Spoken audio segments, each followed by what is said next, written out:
Hello everyone and welcome back to Beyond the Veil Tarot and Astrology. My name is Candice Marie. Thank you guys for joining me. I'll be your astrologer today.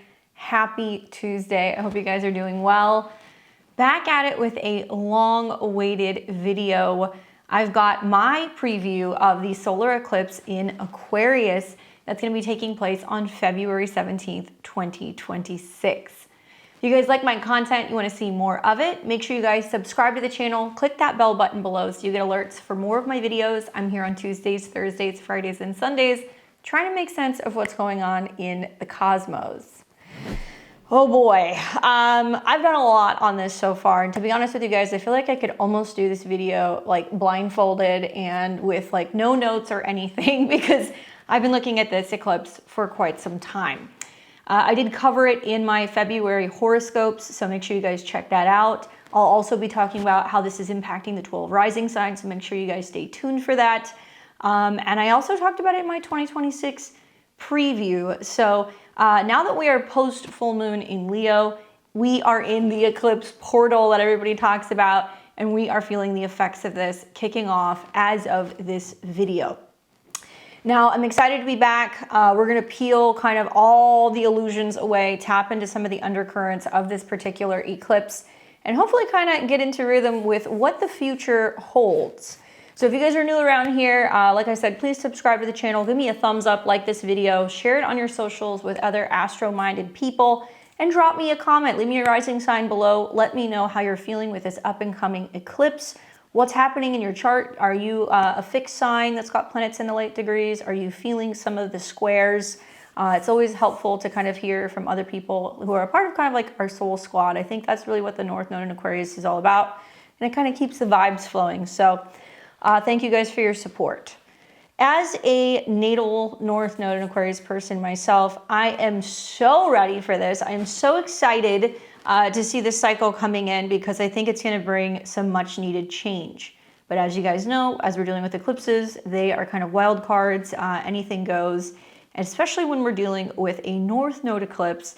And this is actually a preview because it's close enough to the North Node in Pisces right now to be picking up the energies of the nodal change that's going to be coming this summer. So let's unpack this. Obviously, I'm here Central Time, so I'm here in Central Texas. But you may have to adjust your time zones depending on where you are. This eclipse is going to be hitting on February 17th, 2025, and it's coming in hot at 28 degrees of Aquarius and change. So pull out your charts. This is where it pays to know what you got going on with your astrology. If you have anything that's pretty much, I would say, 27, 28, 29 degrees of Aquarius, you are being activated. You're seeing this eclipse hitting your personal planet, sun, moon, rising. Equally, if you happen to be a fixed sign, all right? So my Tauruses, my Leos, my Scorpios, if you are in the late degrees of these signs, you guys are going to be feeling the opposition or the square. Now, this is a very potent eclipse. I'm excited to see it manifest, and obviously it's kicking off what's going to be a fresh cycle of destiny and innovation because that's what Aquarius is about. That's what the North Node is about. We are going to see also that it's all about community. It's all going to be about rebellion. Obviously, that's what Aquariuses are kind of known for. Obviously, it's about innovation and anything that's tied to kind of humanity. It's also about networks and kind of breaking free from the old guard. We've seen a lot of planets that have been going through Capricorn towards the end of 2025, going into 2026, and now there is a new sheriff in town. Now, solar eclipses are seen as kind of cosmic resets. So what this means is it's a new moon on steroids, right? We're going to be seeing the sun and the moon kind of align at 28 degrees of Aquarius. And what it's going to do is it's going to amplify new beginnings while it's in the process of eclipsing out things that are old and outdated. So they're notorious for stirring the pot. It also means that we can see fated events that are taking place over the next month. Obviously, sudden insights can kind of come in. And we can see that there can be shifts that are kind of aligning us with our path. So the North Node, as we watch it kind of move through the sky, it does represent where, collectively we are all going. And so for the last, year and a half, we've been kind of seeing that the North Node in Pisces has been pretty confusing, pretty reclusive, certainly very emotional. I think a lot of people have been kind of like resisting ending things. So it's going to be nice to kind of see this breath of fresh air come through with obviously Aquarius.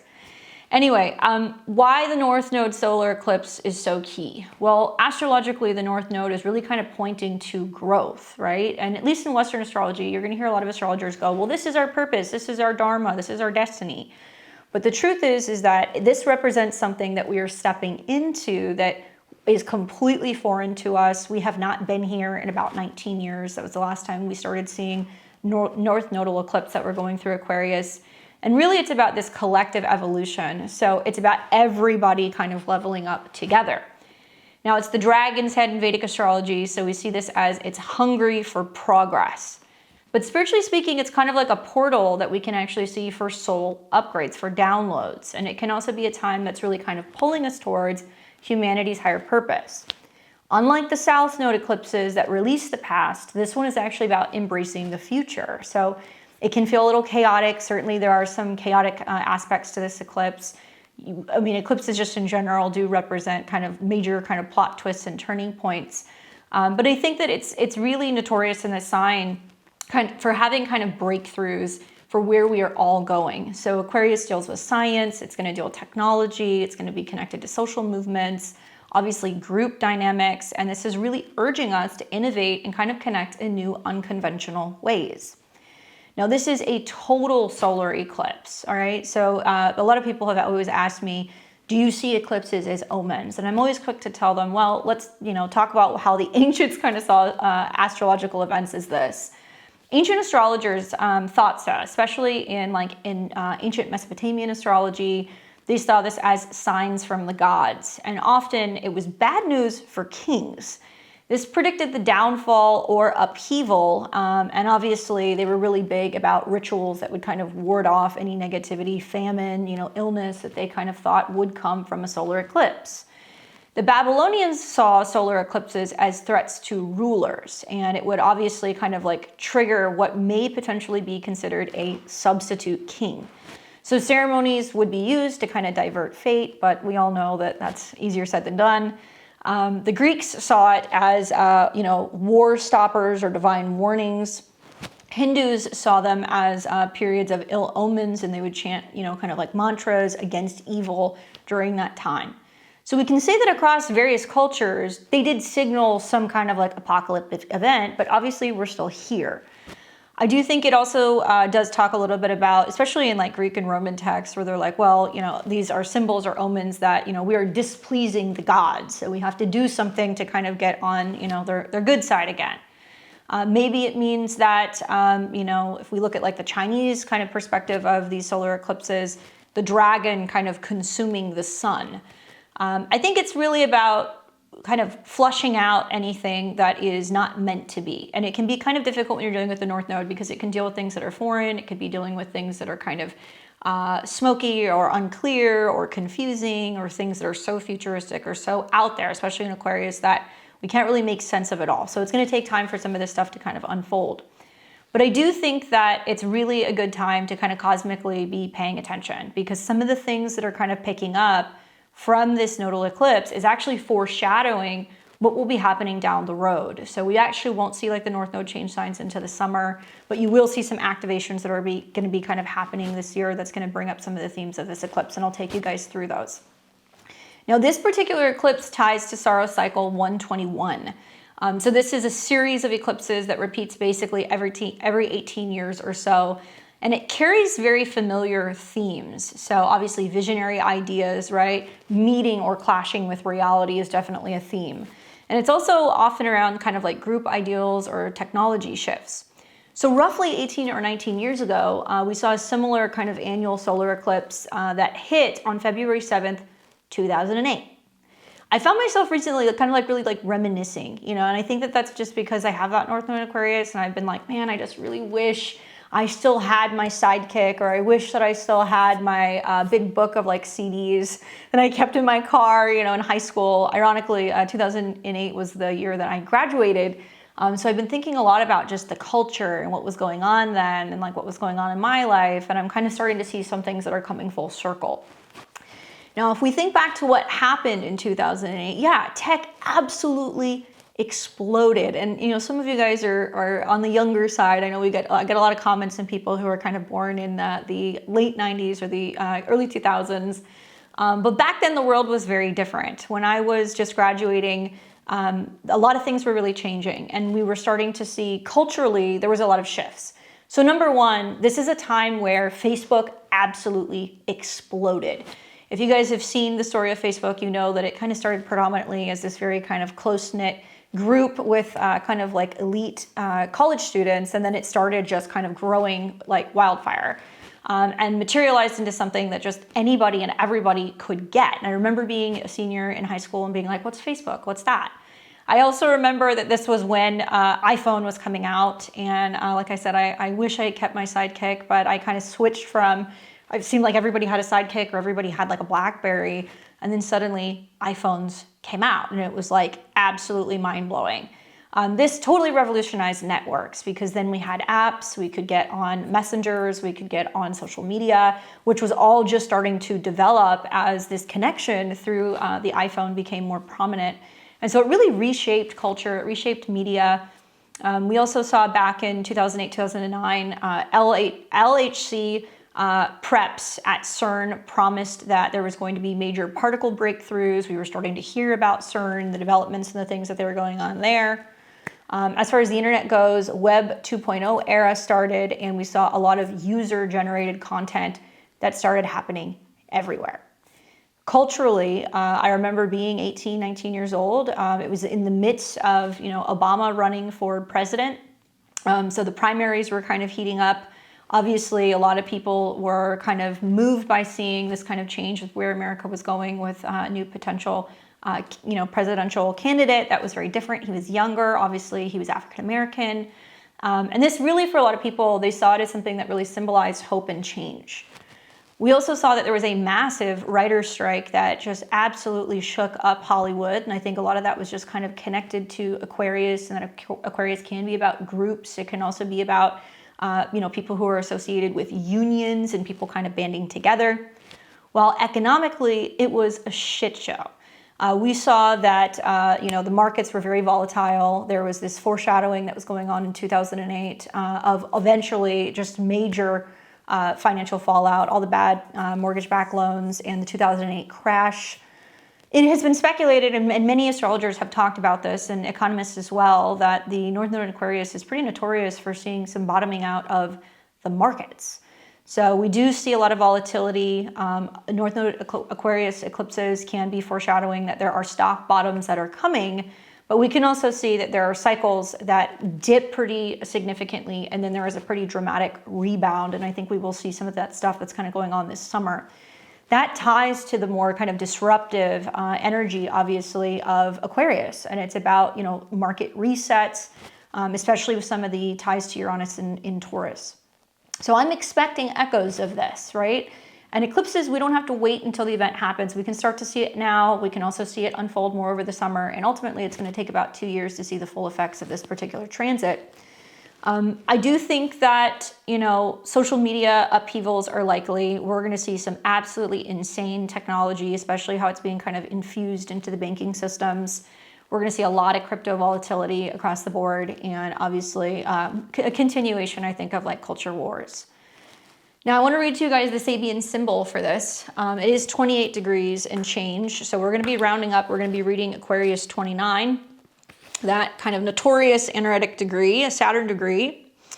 And Aquarius 29 is a butterfly emerging from a chrysalis, and the theme is metamorphosis. The symbol speaks to curiosity and to man's quest for knowledge. The image of a butterfly emerging from a chrysalis symbolizes transformation, self-renewal, and rebirth in a new form. As such, it alludes to reincarnation, the forgetting of the past experience, and the lack of intellectual sophistication. The emphasis on this degree is innocence and vulnerability. At its highest, the symbol represents a delightful sense of wonderment and childlike faith in the ultimate goodness of the world. Watch for difficulty in understanding the simplest things and a complex failure to comprehend the relationship between cause and effect. Today, the accent is on unfoldment, changes in the air. Things are likely starting to move to the next level or stage in a situation. Your greatest advantage lies in being willing to let go of the safe and familiar to allow yourself to enjoy the freedom, create and experiment with new ways of living or doing things. Guard against failing to pay attention to what is going on around you, missing obvious cues that things have changed. Don't wake up too late or be able to do something about a situation or miss your chance to capitalize on a new opportunity. Stepping stones are creativity, desire for experience, curiosity, self-assurance, self-renewal, rebirth, aspiration, commencement, evolution, transformation, maturation, unfoldment, and of course, freedom. Great Sabian symbol. One of my favorites, although I have many. And I want to tie this also to the degree theory also in a second. But I can just say, just kind of expanding on that connection to the eclipse, I really think is going to be about it being a catalyst for personal and collective metamorphosis. So it's kind of urging us to go from being a caterpillar to being the butterfly. And we kind of have to break out of that. We're taking on this new form. We go from being grounded, being kind of these earthly little beings, to evolving, ascending, right? Being able to kind of rise our consciousness and also our vibration. So it's really asking us to break free from our cocoons. It's about breaking free from conformity, being more innovative, more authentic when it comes to ourselves. And spiritually, I think it's also about kind of trusting the process of change, even if it leaves us feeling a little vulnerable. Now at 28 degrees, that is a Cancer degree in the degree theory. It is going to be having a little bit more of like an emotional vibe. And we're going to see it take on the themes of what 4 degrees means in degree astrology. So 4, 16, and 28 all connect to that. But these are in late degrees, guys. So it's basically saying now. Now it's going to be impacting everybody. This is going to be something that's kind of global. So Cancer degrees are about a man, people, the human race, or a crowd of people. It's about nations, patriots. It's also about national origin, homelands, lakes, water, swimming pools, hometown, place of origin, liquid, water, tier, beers, milk or dairy products, a house, a home, a flat, a threshold, or an entrance to a home, family, parents, women, by women, mothers, public opinion, which the moon would also be as well. And that's pretty much it. So it's interesting that Aquarius is a little bit more aloof, right? It's a little bit more detached. It's able to be a little bit more observant of things and kind of balanced, and it tries to kind of keep the order and think about what's going to kind of be best for everybody. So it means everybody's going to be all up in their feelings. I think the effects of this eclipse in a nutshell is really going to be just some very electric vibes. And I think that it's interesting just kind of scrolling through social media. People are like, something is up, something feels off. And not in a negative way, but it feels like something is kind of like shifting. I don't know if you guys are feeling it, but I'm definitely feeling it. I think that what we're going to see is that there's going to be sudden detachment from groups. I think we're going to see some major tech glitches. So I'm talking about social media going down. I'm talking about issues with internet outages. I'm talking about power issues, solar events as well. Obviously, it's a solar eclipse. Kind of really requiring us to go through some significant upgrades. Aquarius is known for kind of humanitarian type of awakenings too. So like what we need to do to kind of like, you know, like survive as a race, what we need to do to come together, to work together. But remember that eclipses don't hit all at one time. They unfold over about 6 to 18, sometimes even 24 months. So it's like a slow burn kind of revolution that's taking place. And I think the initial shocks are happening now.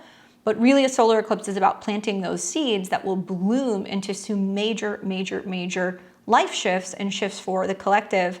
And it's really going to be about kind of aligning with Destiny's Call. I will tell you guys that I would be watching from February 28th to March the 2nd, because that's going to be one of the first kind of moments where we're going to see some activations that are going to be taking place with this particular eclipse. And that's because Mars will be moving through Aquarius, coming into conjunction with the same degree as the eclipse, reactivating it.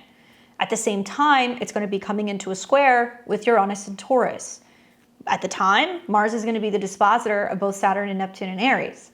So we're going to see some major people flooding the streets. You're going to see some major protests. You're going to see some major uprising that's going to be taking place on the internet or collectively, pushing back against outdated systems, Uranus and Taurus.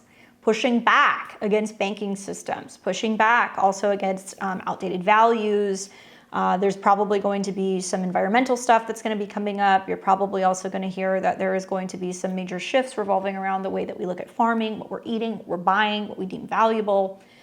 And all in all, this eclipse, I think, is really just really pushing us to take some kind of collective action and work together through some kind of crisis. Now, you also want to be watching from July 27th through October 23rd, 2026. This is when the North Node will be in Aquarius at 29 and 28 degrees. When this happens, you're going to see a reactivation of the eclipses as well. Not only that, but around July 29th, 2026, this is going to become a full moon in Aquarius. Now, this one will not be an eclipse. It won't be close enough to the nodes to aspect it. But let me show you what this eclipse is going to manifest into down the road, because it's a lot. So 6 months later, this becomes a full moon. The full moon's in Aquarius. And here we have the full moon at 6 degrees of Aquarius, conjunct Pluto, so it'll be a Hades moon, and trining Uranus in Gemini, which is going to be radical changes for travel, communication, information, media, knowledge. And we are also going to be seeing that it's just after the Mars-Uranus conjunction.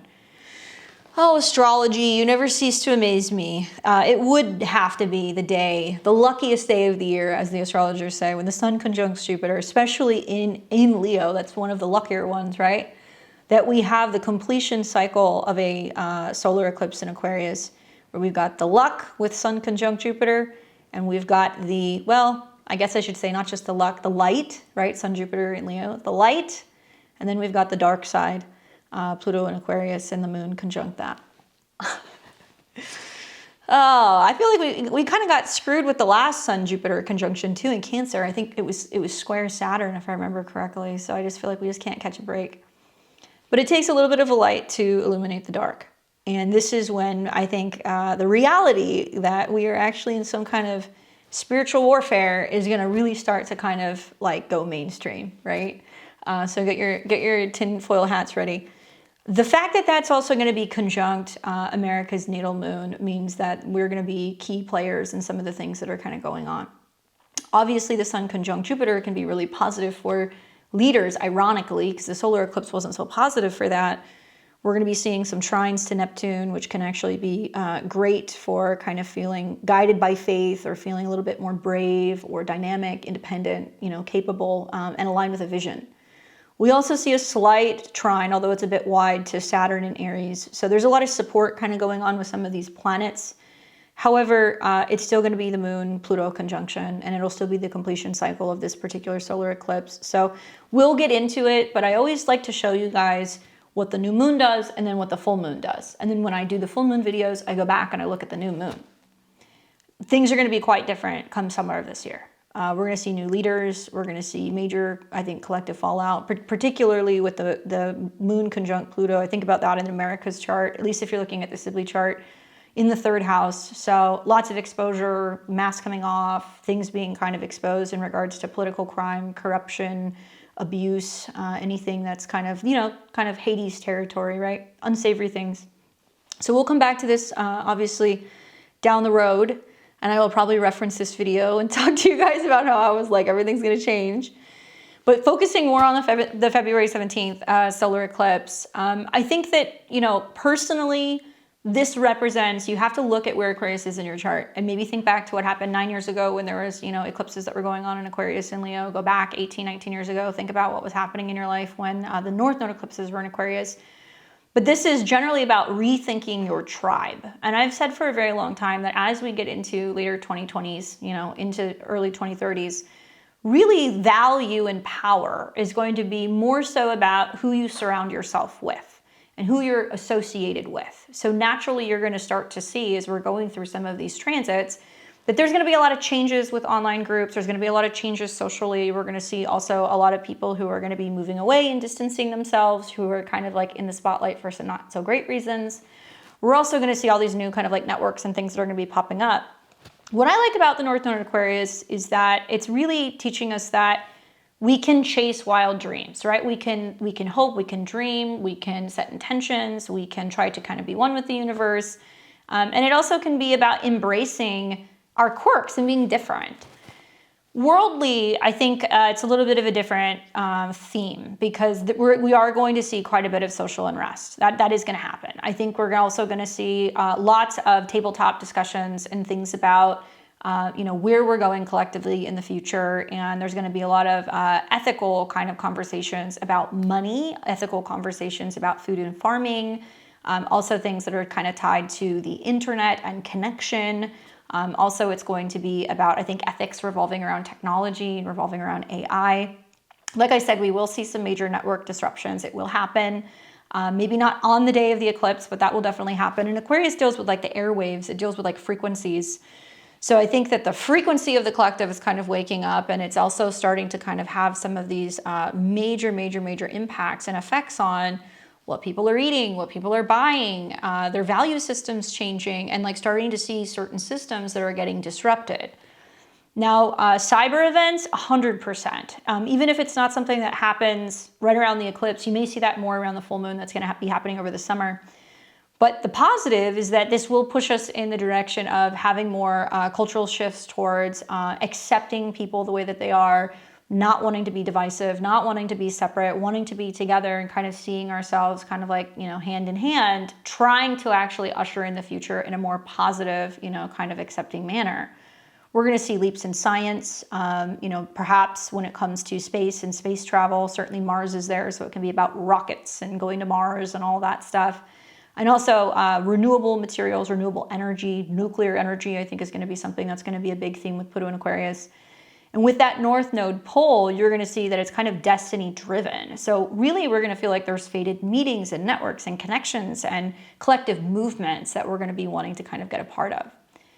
Speaking of global impact, this is one, even though it's a total solar eclipse, it's not going to be visible for much of anywhere. We're going to see, I think, parts of New Zealand, parts of, the South Pole and other things, you will be able to see that. I think they also said that, was it Antarctica? I think it's Antarctica. But most of us who are watching this, we're not going to see it. We're not going to be able to see it. So if you have solar eclipses that go over particular nations, yes, if it's in the path of the eclipse, you're much more likely to see some of the effects impacting that particular country. However, in mundane astrology, places like Russia, Sweden, Iran, Ethiopia, Finland, and Syria are connected to Aquarius. So I'm anticipating we're going to see lots of collective movements and change that are going to be happening in these particular places.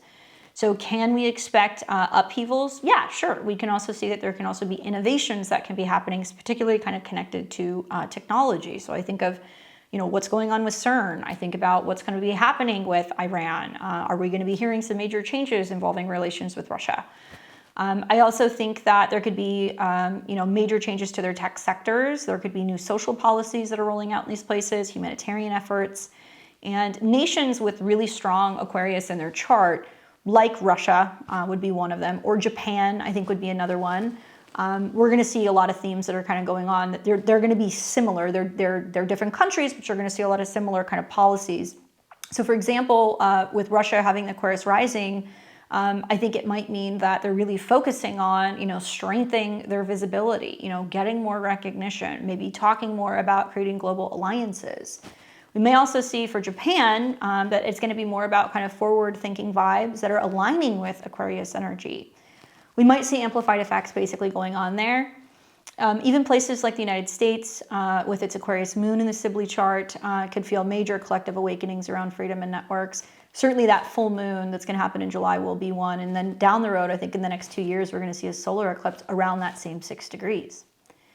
Now, obviously for the stars among us, something that I was tweeting about earlier today on Twitter, as I was like, you guys don't realize when the South Node goes into Leo, the North Node's in Aquarius, South Node goes into Leo, that is the end of celebrity culture and celebrity worship. It is not going to be as big as it has been in recent years. We're going to see a lot of people fall from stardom. We're going to see also that with Jupiter going into Leo and Mars going into Leo, and some of the oppositions that we'll see to Pluto and Aquarius, the square to Chiron and Taurus, it's a dead end for some leaders, for some celebrities, people who have been worshipped and had a lot of power and a lot of control.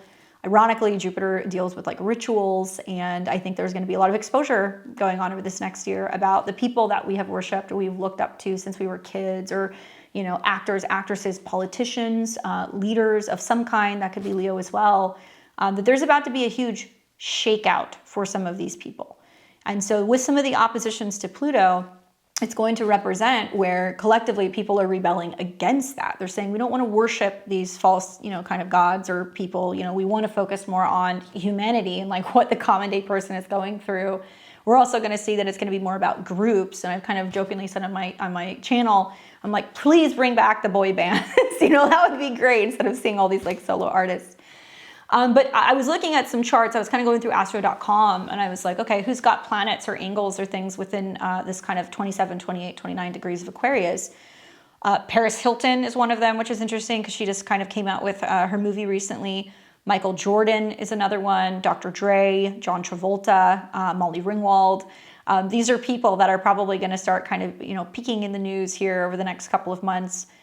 We're also going to see that this particular eclipse is going to oppose Donald Trump's ascendant. He's notorious for having that 29-degree Leo rising, so it's going to be in opposition to his ascendant, going into his 7th house, which is very like relational, so a huge emphasis on his partnerships, both I think in politics, but also his relationship.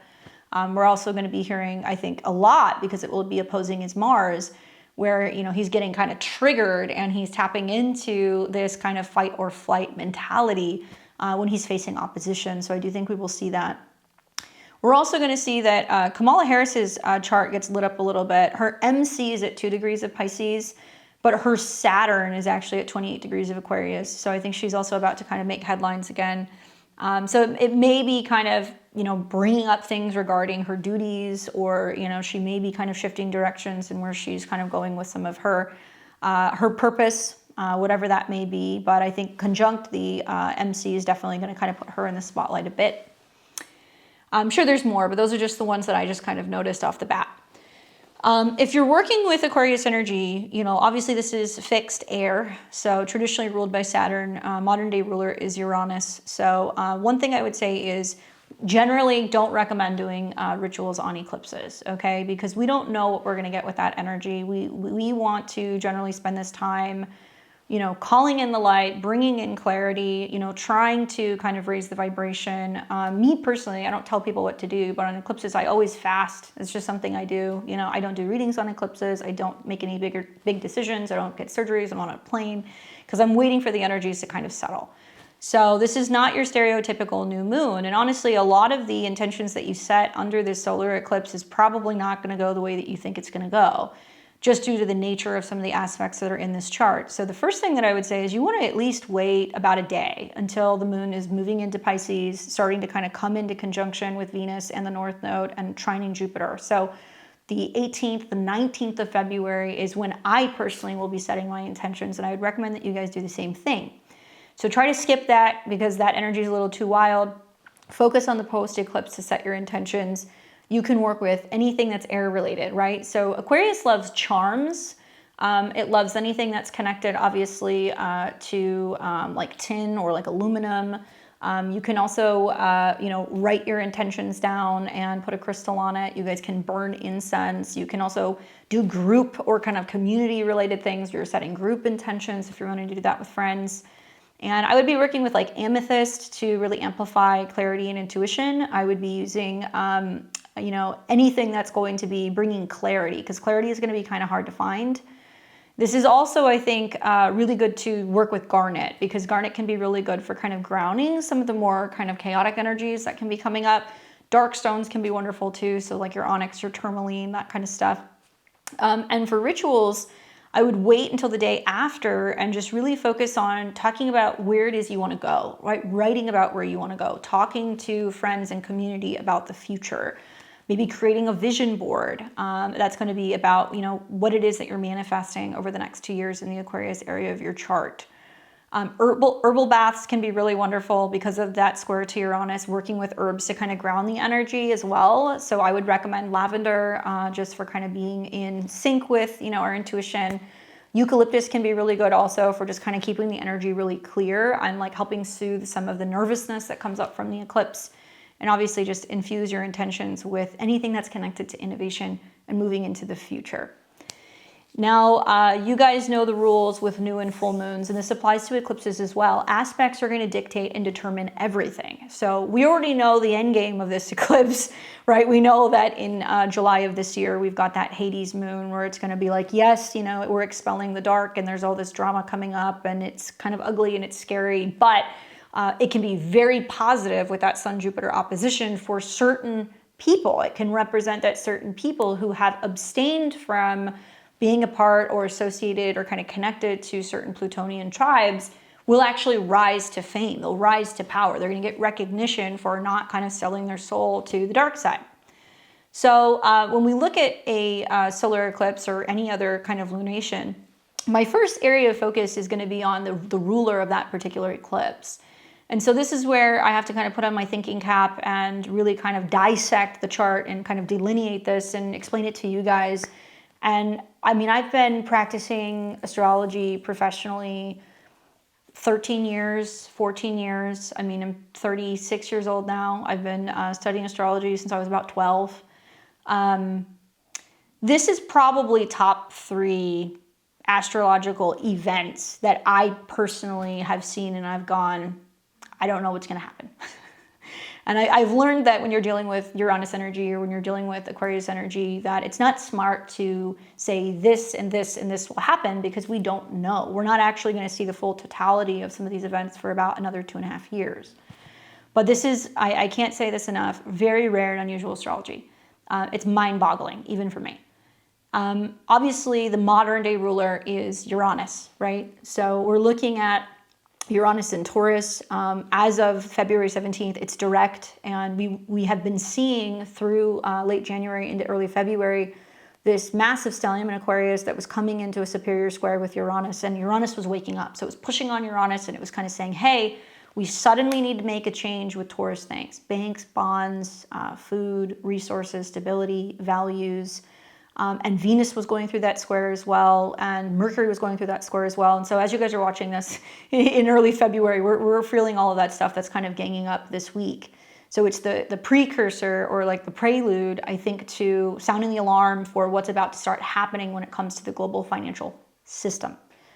Now, Uranus and also the solar eclipse, if you can see, this is at 28 degrees, this is at 27 degrees. So we'll actually see, you know, the sun leading up the 15th, you know, the 16th coming into the square with Uranus, and then we have that solar eclipse.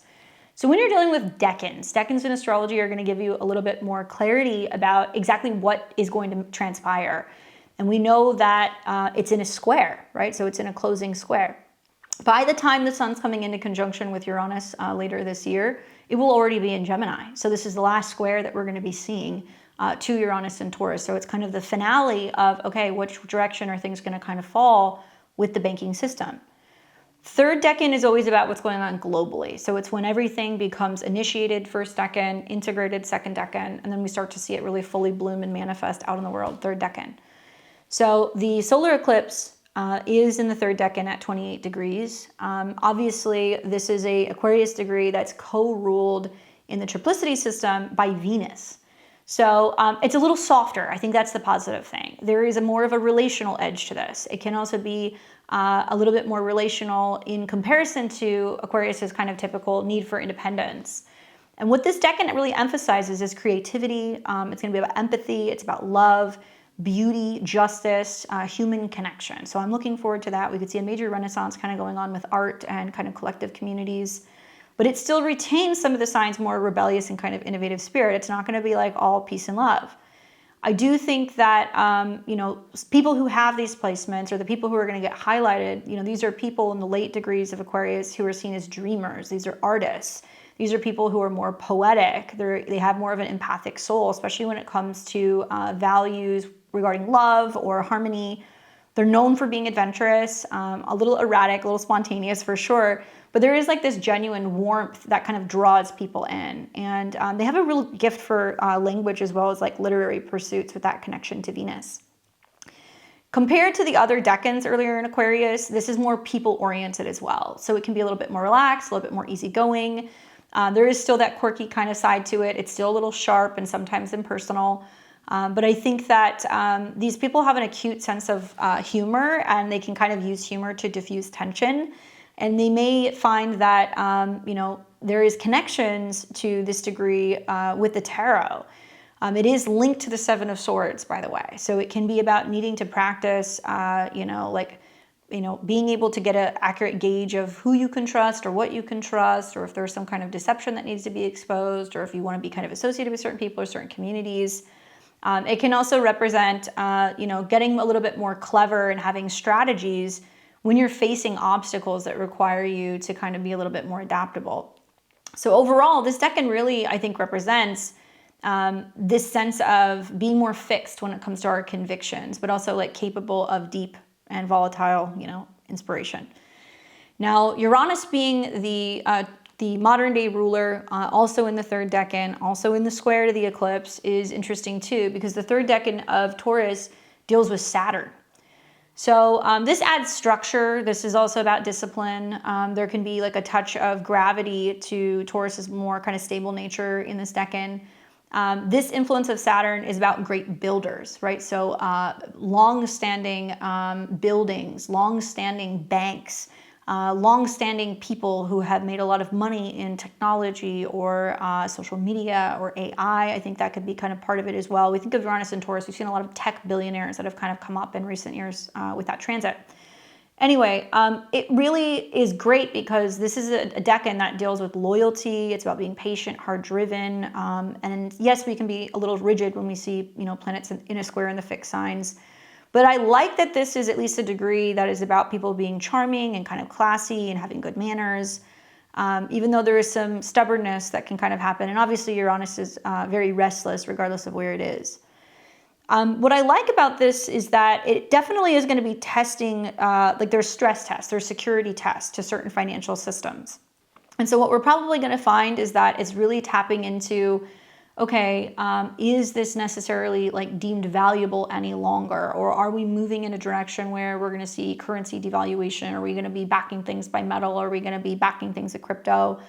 Ironically, this particular decan is very much connected to the Seven of Pentacles. And when I think about the Seven of Pentacles, I think about being hardworking. I think about facing some kind of potential failure. On my numerology list, it says it's about requiring resilience and having a plan B. Interesting. So a plan B in case there is some kind of financial, devastation, right? And maybe not putting all of our money in one bank, not putting all of our eggs in one basket, one crypto, one investment, one stock. And I think that we're going to see that people are going to be realizing that they have to kind of disperse things, or they have to kind of shatter things and break it into different things to have better security, especially financially speaking. And so I do think that that's something that will come up. I have said that to a lot of my clients. This is really also going to be highlighting that, look, there could be failure. And if there is failure, then it's kind of highlighting the effort that needs to be made to prevent that from happening. And we may not see an immediate payoff now, but it could actually provide a lot of security and stability down the road. So this decan really talks about endurance through suffering, unfortunately. It's also about turning strife into what can be personal power. So when we look at the aspects, obviously the solar eclipse is when the sun and the moon come into conjunction. So we've got that conjunction. The sun is traditionally associated with Leo, so it's in its opposite sign. So it's already losing a bit of its power, losing a bit of its identity, because it's giving something away, and it's giving the spotlight or sharing the spotlight with others, which can be a positive quality, I think, of Aquarius sun placements. It can mean okay, it's not just me, it's what we all kind of create and kind of put on the stage.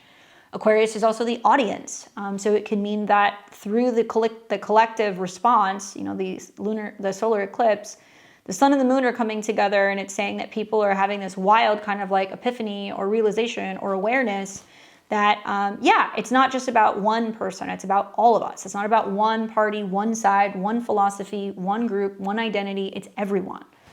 And with the square that you're seeing to Uranus, it basically suggests that, yes, it's separating, but you see a lot of planets that are moving into that square prior to that. There's going to be a big boom.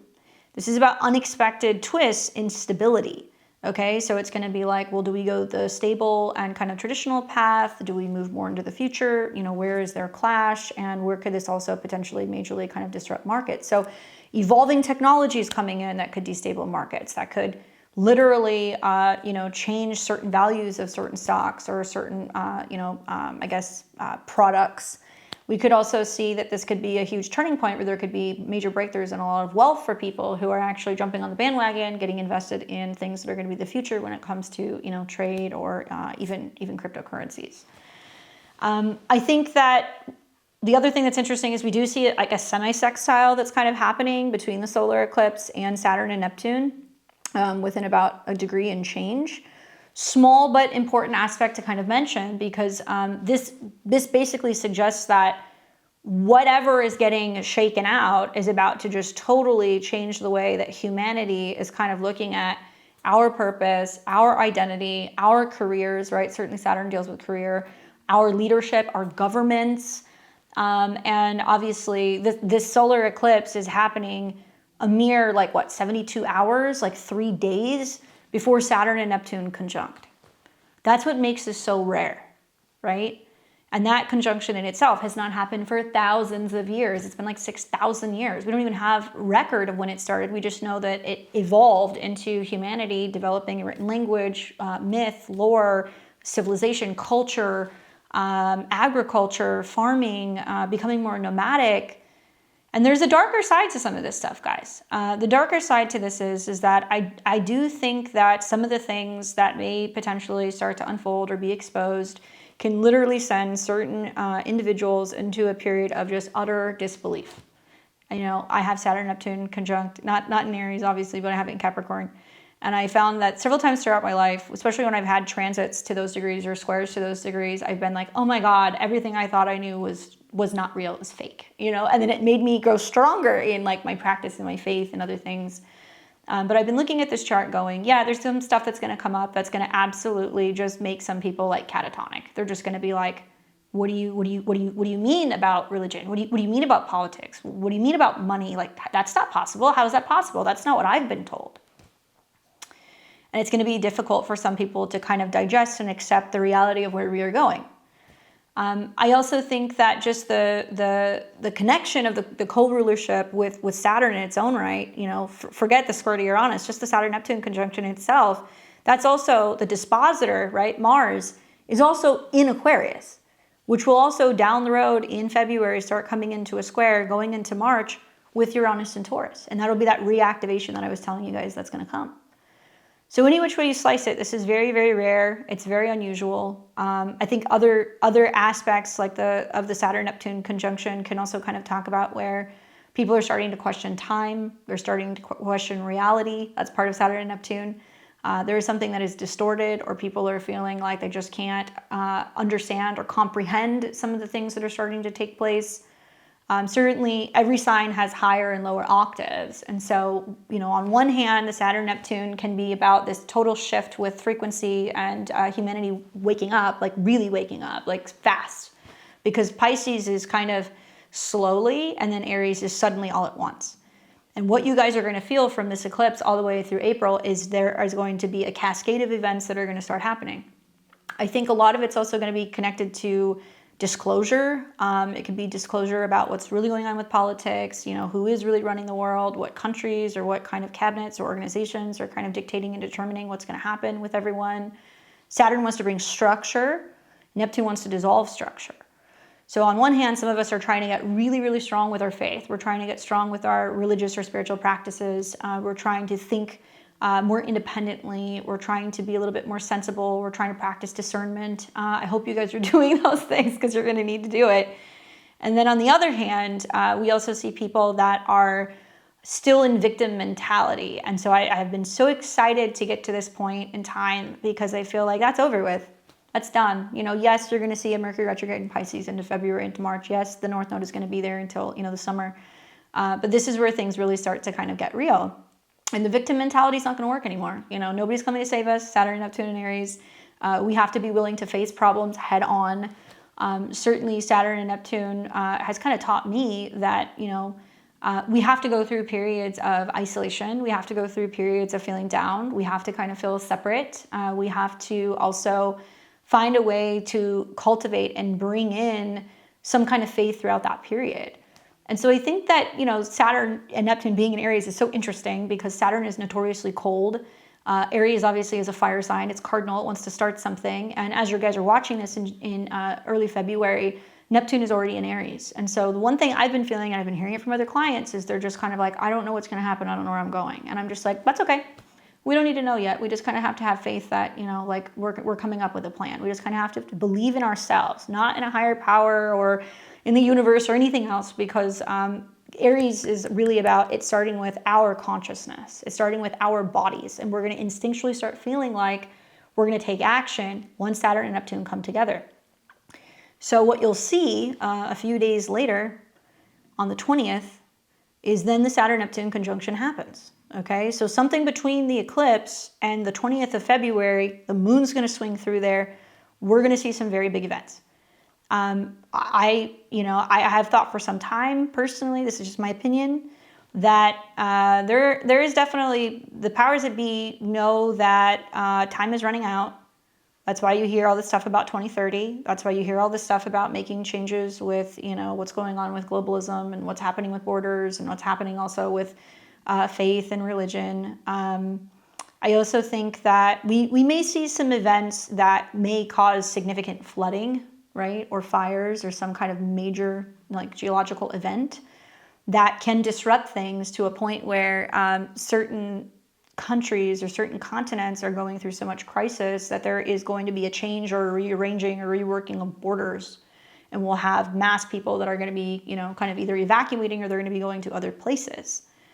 Could it be because of war? I hope not, obviously, you know, Aries, but that is a potential. Could it be because of famine? Could it be because of shortage of water? Could there be a health crisis? Yes, any of these things could happen. But I'm more of the frame of mind that what's now happening is frequency wars. And so when the Aquarius eclipse comes in and it starts squaring Uranus, so let's go back to that, it's going to start shaking up, making people think, well, we're running out of food, right? We're running out of resources. You know, we're ruining the planet and there's this like crisis and it must be, you know, like we need to do something now. And we'll be working through that in, obviously, you know, February going into March when we're in the Mercury retrograde. We'll be working through that in early March when we have the Virgo eclipse. And I do think that we don't really start to kind of kick things off until about April. So yeah, buckle up. The next 2 months are going to be absolutely unreal. I hope you guys save these videos and you come back to it because even I don't know what it's going to be. But it's going to be something that's going to change the course of humanity forever, for hundreds, if not thousands of years moving forward. I do think that some of the shocks that are kind of coming up for us, they're hitting our nervous system directly.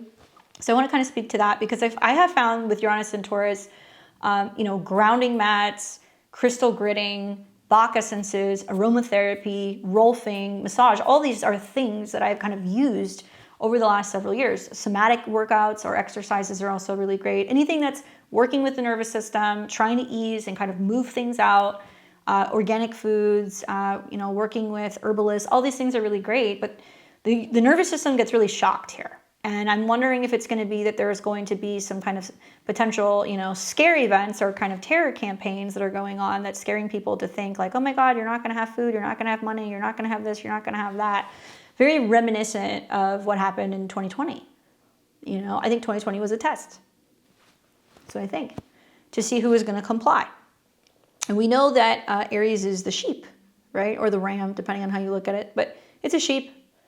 And Saturn and Neptune could quite literally be the sheep that are being led to the slaughter if they're willing to just comply or, you know, be subdued or not ask questions or not get angry and kind of move quietly into a world where they're moving into a self-composed prison.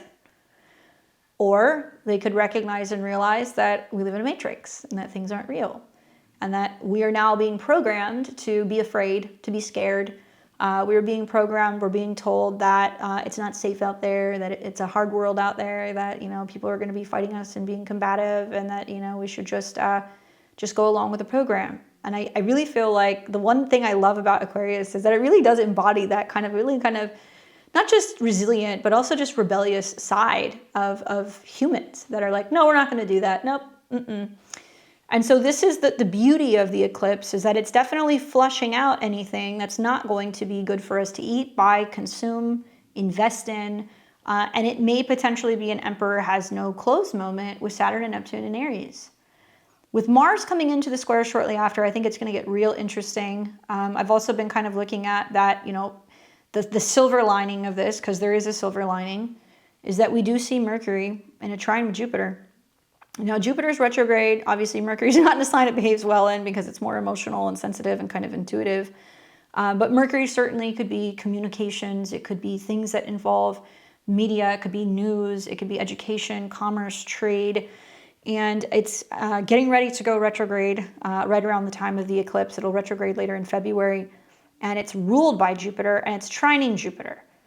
But unfortunately, with Mercury in shadow, Jupiter retrograde, it means that this is going to be more an emotional shift. It's like emotionally us going, okay, we're getting ready to turn inward, or we're getting ready to reflect. And so it can also represent that shortly after this eclipse, a lot of people will be moving, or a lot of people will be leaving and going to other countries, or they're going to be, immigrating places, or potentially they're going to be going back home, or they're going to be spending a lot of time at home. And I'm wondering if that's going to be something that's going to try to be pushed, people kind of being locked inside watching TV, believing what they're being told. And I would say, turn off your TV. Stop watching the stuff that the media is putting out, trying to scare you about. Because likely whatever is going on, they're not going to talk about it anyway. They're going to talk about everything else except for what's really going on. And we know that with the incoming Mercury retrograde in Pisces, that is the final kind of finale. A lot of things that have been kind of suppressed is now going to start to come out. We're going to start to see major changes with international trade, major changes with the hospital's health. Certainly, emotionally speaking, this can be a little challenging for some people psychologically because of that connection to kind of mental health with Mercury and Pisces. But we can also see that this can be a really strong faith and spiritual building time. Reading scripture, meditating, praying. These are all kind of the realms of Pisces. Also, I think Jupiter and Cancer as well. So it's really saying to us, look, things are going to get crazy. End of February, going into March, we got to really rely on our spiritual practice, our faith. We have to really focus on where we are allowing our emotions to go. Because our emotions, I think, is what's driving and determining realistically what is going to happen in the future. The future, I strongly believe, is not defined. That's probably what makes my practice a little bit different than other people. Although, ironically, I'm in the business of predicting the future.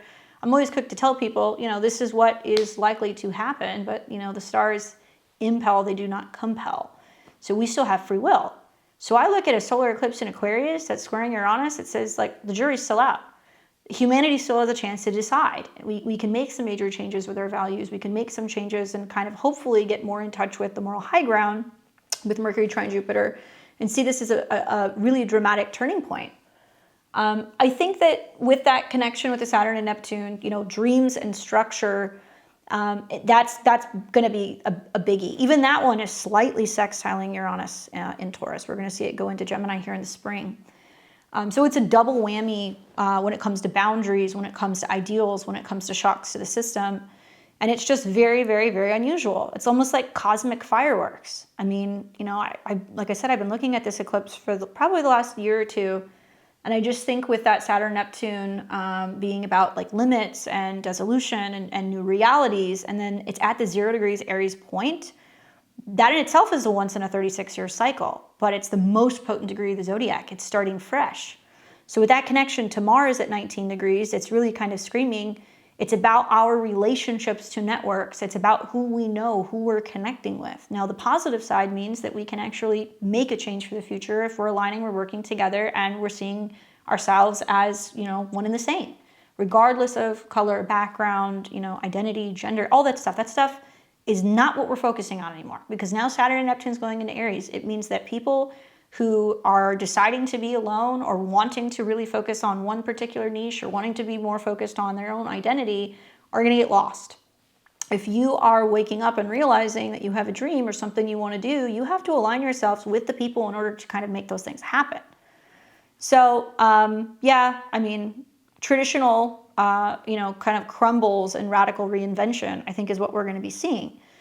This is a cycle that happens every few centuries, this particular setup. So it's signaling that there's about to be a massive paradigm shift, and it's really about dissolving old systems for new pioneering ones. As for world predictions, like I said, maybe AI, tech, and ethics debates, major stock volatility, media scandals, cultural awakenings, identity reboots, group realignments, intuitive leaps. I think we could say that with the Mercury-Jupiter trine. So we'll see what happens. I'm looking forward to this. We're gonna watch some of these things unfold. As a reminder, these are the other dates that you guys are gonna want to watch for. So when Mars starts hitting 28 degrees here, around February 28th to about March the 3rd, which will be the other eclipse in Virgo. So you guys will get that in like 2 weeks. That is when Mars is reactivating this eclipse. So you will see more effects as a result of that. And that's not unusual to see that stuff. Planets will reactivate eclipses. You'll see that happen through the squares and through other things. Even when Uranus goes back to about 28 degrees, it's going to square the eclipse point. So you'll see more effects. And this is when the Mercury retrograde is happening, right? And then the other thing that you guys are going to want to watch for is down the road when Uranus hits this degree. So it looks like maybe the end of March into about April. Okay, so it'll hit that 28 degrees. And then you're also going to want to watch when the Mars transit squares that by degree.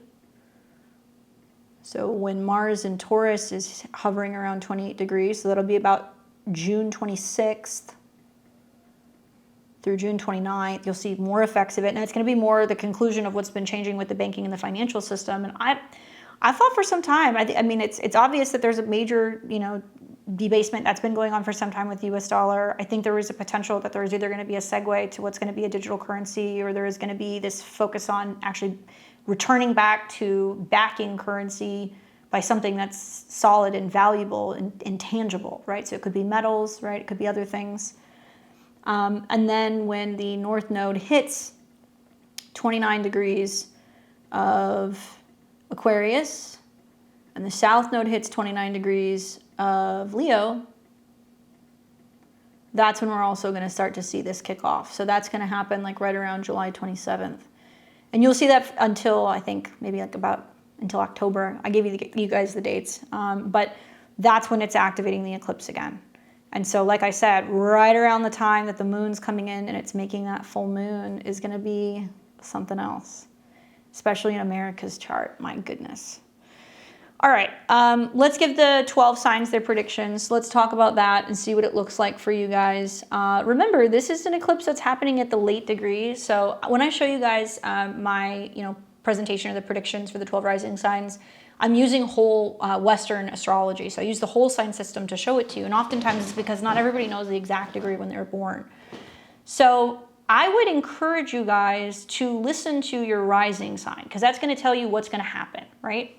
I would also encourage you guys maybe to listen to the next sign over, because I think a lot of people are going to be like, actually, 28 degrees is like one side over. So listen to your rising sign, listen to the next sign to kind of get the bigger picture. If you're a Placidus user like me, I do recommend finding in which house 28 degrees of Aquarius resides, and that's the kind of rising sign that you're going to listen to. Special attention to 27 to 29 degrees of Aquarius placement, sun, moon, rising, if you guys have nodes, if you have an angle. And my Taurus, Leo, and Scorpio risings, who also have the same late degrees, who are experiencing the opposition or the square.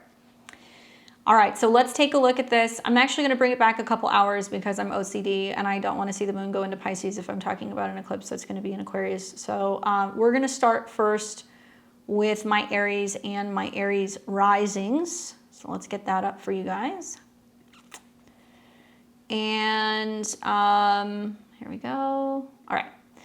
So for my Aries and my Aries risings, you guys are going to be experiencing a solar eclipse in Aquarius. It'll be on February 17th, 2026. Check your time zone, see what's going on. But Aries, this is going to be in the 11th house for you. And Mars is there too. So you're definitely going to be feeling this, Aries. Obviously ushering in a new eclipse cycle. All right, so you'll start to see this unfold over the next 6 to 24 months. But the 11th house is kind of like the party after you've been working all week, right? That's the best way that I can explain it. And like, obviously, I hope that we bring house parties back. I should have said that during my kind of presentation, but I'm hoping they bring it back. Maybe you'll be somebody who's starting a group, you're throwing house parties, there's going to be more opportunities to kind of connect and network. But this is the house that deals with groups. It's about your friends. It's also about your dreams, your goals, maybe people that you connect to on the internet. Maybe it's going to be things that are kind of connecting in person. And this is definitely like a wish setting cycle that you're kind of coming into. So this is about fated kind of changes that are going to happen with your tribe. Maybe it's sparking kind of working with innovative networks. Maybe you're getting involved in a cause or something that's kind of like a humanitarian type event. You will see that it is going to be obviously in this square to Uranus. And so I kind of want to touch on that, although a lot of the things that I said probably already resonate with you guys. But this can mean that for many of my Aries and Aries risings, there is sudden value or money jolts. And it's almost like unexpected expenses, you know, shaking out and bringing up some security stuff. Obviously, you also have Saturn and Neptune that are kind of meeting in your sign. So especially if you're in early Aries, Aries or Aries rising, you play a key role in this, because it means that you're going through this process of rethinking everything about your identity, everything about yourself. There is a self-reinvention going on. You're blurring old identities. You're focusing on structuring your intuition. And you want to watch for either changes with friends. There can be friendship fallouts that can happen. There can also be, tech glitches that can kind of impact plans, or something that's going on with something that you're going to be investing in or buying. And obviously you play a role in what's kind of going on with the collective awakening. Over the next 6 to 18 months, your social circle is about to dramatically transform. And you are going to find that old alliances are going to fade, new visionary friendships, tribes, and connections are going to emerge. And that's going to really lead you to fulfilling group projects and getting involved with helping kind of go forward into the future. I think that you're known for being a trailblazer, right? I think that's pretty fair to say. You initiate things, you start things, right? You stir the pot sometimes. But I think that if you can actually embrace some of these shocks that are happening, it will fuel you. It will get you into learning more about finding stability in your finances, changing your investment strategy, shifting something in regards to your values. I think that if you trust that the universe is coming in saying, look, we're about to bring some new people kind of into your world, it's going to help you step more so boldly into what your purpose is. Watch for abundance that can kind of flow, I think, from being more authentic in your connections. Let's see what tarot card you get, Aries. The card that you get is the Queen of Cups, which is interesting because this might be about really channeling that Neptune kind of transit that you're going through. This can also mean that you're trusting your gut, your instincts, your intuition. Obviously, the moon deals with that. We're looking at the Mercury-Jupiter trine, so something might be kind of waking you up and you're feeling this intuitive taps. Also, relationships can be a huge theme, both platonic or also romantic. This can be about you opening up, developing like a women's circle, women's group, connecting with women, intuitive groups, people who are more empathic, focusing on healing. And there could be an important relationship that's coming in with a water sign that's helping you kind of navigate this. Watch for Cancers, Pisces, Scorpios that can kind of come into your orbit, and listen to what your gut is telling you. Good luck. Taurus and Taurus risings. What's going on, guys? You're about to experience a solar eclipse in Aquarius, a brand new cycle of eclipses that are going through your 10th house. Obviously, if you are a later degree Taurus, sun, moon, or rising, 26, 27, 28, even 29 degrees, you're feeling the effects of this big time because it is squaring you. Oh, but my Tauruses, you're about to see just how big things are going to change in your life and in your career in regards to your status, in regards to how the world sees you. You're getting ready to step into the spotlight. You're going to see this in a very big way over the next 6 to 18 months. Obviously, the 10th house deals with your career, deals with your reputation. If you're somebody who's retired, you're not working, it could be about your purpose. It could be about some other venture you get involved in. It could also be connected to your relationship status. The list goes on. So really what I see for this, Taurus, is that your public destiny is really calling you, right? And it's really about kind of eclipsing out old, outdated ambitions for some new, innovative leadership role. Uranus, obviously in your sign, is receiving a square from this eclipse. So you really got to ground your energies out because you're feeling like just the sheer amount of responsibility or being out in the world, or the pressure from all the changes that's been going on career-wise is really kind of beating down on you. I think that you'll find that it's about self-image surprises. There could be sudden style or identity shifts that can kind of happen with this, and that can also unfold over time. You're also going to find that with this connection to the Saturn and Neptune conjunction, being in your 12th house, that there is a spiritual side to this. There's a subconscious side to this. This is about your subconscious dreams really solidifying, working more behind the scenes, part of you kind of feeling more empowered with what you're doing as you're doing things kind of privately, or you're working on backroom kind of meetings or kind of conferences. It can also mean that you're healing hidden fears through spiritual structure. So what you want to watch for is like boss twists, reputation curveballs. I think that there can be some major pivots in regards to your goals and your relationships or your groups at work.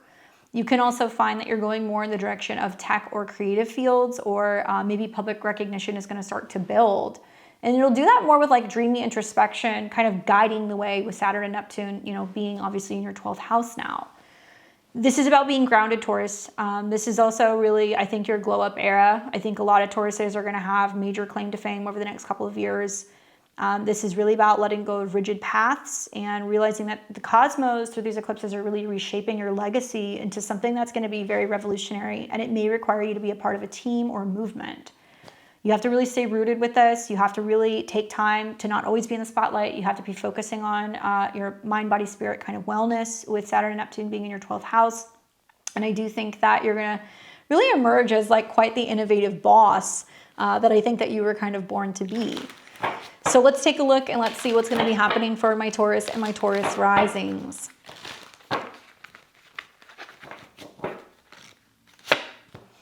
The card that I got for you is the Three of Wands. So it looks to me like you've already realized in recent weeks that you had to pick a lane. You had to decide. You had to make a choice and a decision. You had to actually initiate or start the process. Launching a business, joining a group, quitting a job, or just feeling like you're bringing together like the necessary amigos to make everything kind of go according to plan. This is about setting things in motion and then waiting for your ships to come in. So many Taurus and Taurus risings are getting ready to initiate new businesses. They're going to be making big announcements. They're going to be making big statements and kind of comments about where the future of their career is going. So this is your opportune moment to do that, although I think that it might be like a shock or a surprise. Certainly quitting jobs, leaving businesses, major changes with bosses can happen under these circumstances with the solar eclipse here. But I do think it can actually be really beneficial for you because you might be the one who's taking their place. Good luck, Taurus. For Gemini and Gemini rising, what's going on, guys? You're going to be experiencing an Aquarius eclipse taking place in your natal 9th house, fellow sister sign Aquarius. So if you're a Gemini, sun, moon, or rising, the later degrees, 26, 27, 28, 29 degrees, this will be trining you. Honestly, it's quite friendly, as is the Saturn-Neptune kind of aspects. So I do think that you're going to navigate this a little bit better than some of the other signs. For you guys, the 9th house deals with beliefs, higher education, ceremonies, weddings. It can also mean that this is about traveling. It can also be about publishing, legal matters, working with mentors or gurus. So having a solar eclipse here is really going to be about a philosophy upgrade of sorts. It means that it's really opening portals that are quite expansive when it comes to your frame of mind and how you see the world. There can be a new unconventional sense of wisdom that can kind of come through for you. And I think that with the Uranus squares that you're going to be seeing to Uranus and Taurus in your 12th house, this can first feel like there are some hidden disruptions, right? Maybe it's some psychic jolts that are kind of like bringing up some secret revelations about what you believe in, what you thought, what you studied, where you're going, where you're traveling. And obviously we've got your chart ruler, Mercury, that's in some really nice harmony with Jupiter. So it's not negatively aspected, it's getting ready to retrograde. It can mean that some of you guys are actually going to be going on a trip, taking time away from work. It can also indicate that you're rethinking your career, thinking about going back to school or changing something in terms of your study. While Saturn and Neptune sit in Aries in your 11th house, this is really going to be referencing, I think, this kind of connection to groups and, group ideals manifesting, maybe working with new networks, new people. It can also mean that there are some pretty dramatic changes going on in your friendship. I would watch for worldview clashes, culture clashes, belief clashes, religious clashes, or some issues that can kind of happen with travel. So it's not unusual when you have like the moon going through the 9th house, you're, booking a trip, you're going somewhere, you're traveling. And I would say, not the time to do that because likely there's gonna be some stuff that might actually keep you from being able to do this, or there's gonna be some curveballs to kind of navigate being able to get to where you wanna go. Now, I also think that over the next several months, you'll probably see that there's gonna be some faded adventures. So travel will still beckon, you will still be able to have that kind of wanderlust vibe. And over the next 6 to 18 months, your mindset expands. So there could be new studies, there could be journeys, spiritual awakenings that kind of unfold. Some of you guys will start publishing, you'll go back to school, you'll be teaching something, and there's more global connections that are going to be kind of coming online. Obviously, Gemini, you're curious, and so I think you're going to do very well with some of the air trines. I think that this is also suggesting good news when it comes to your finances and also your career.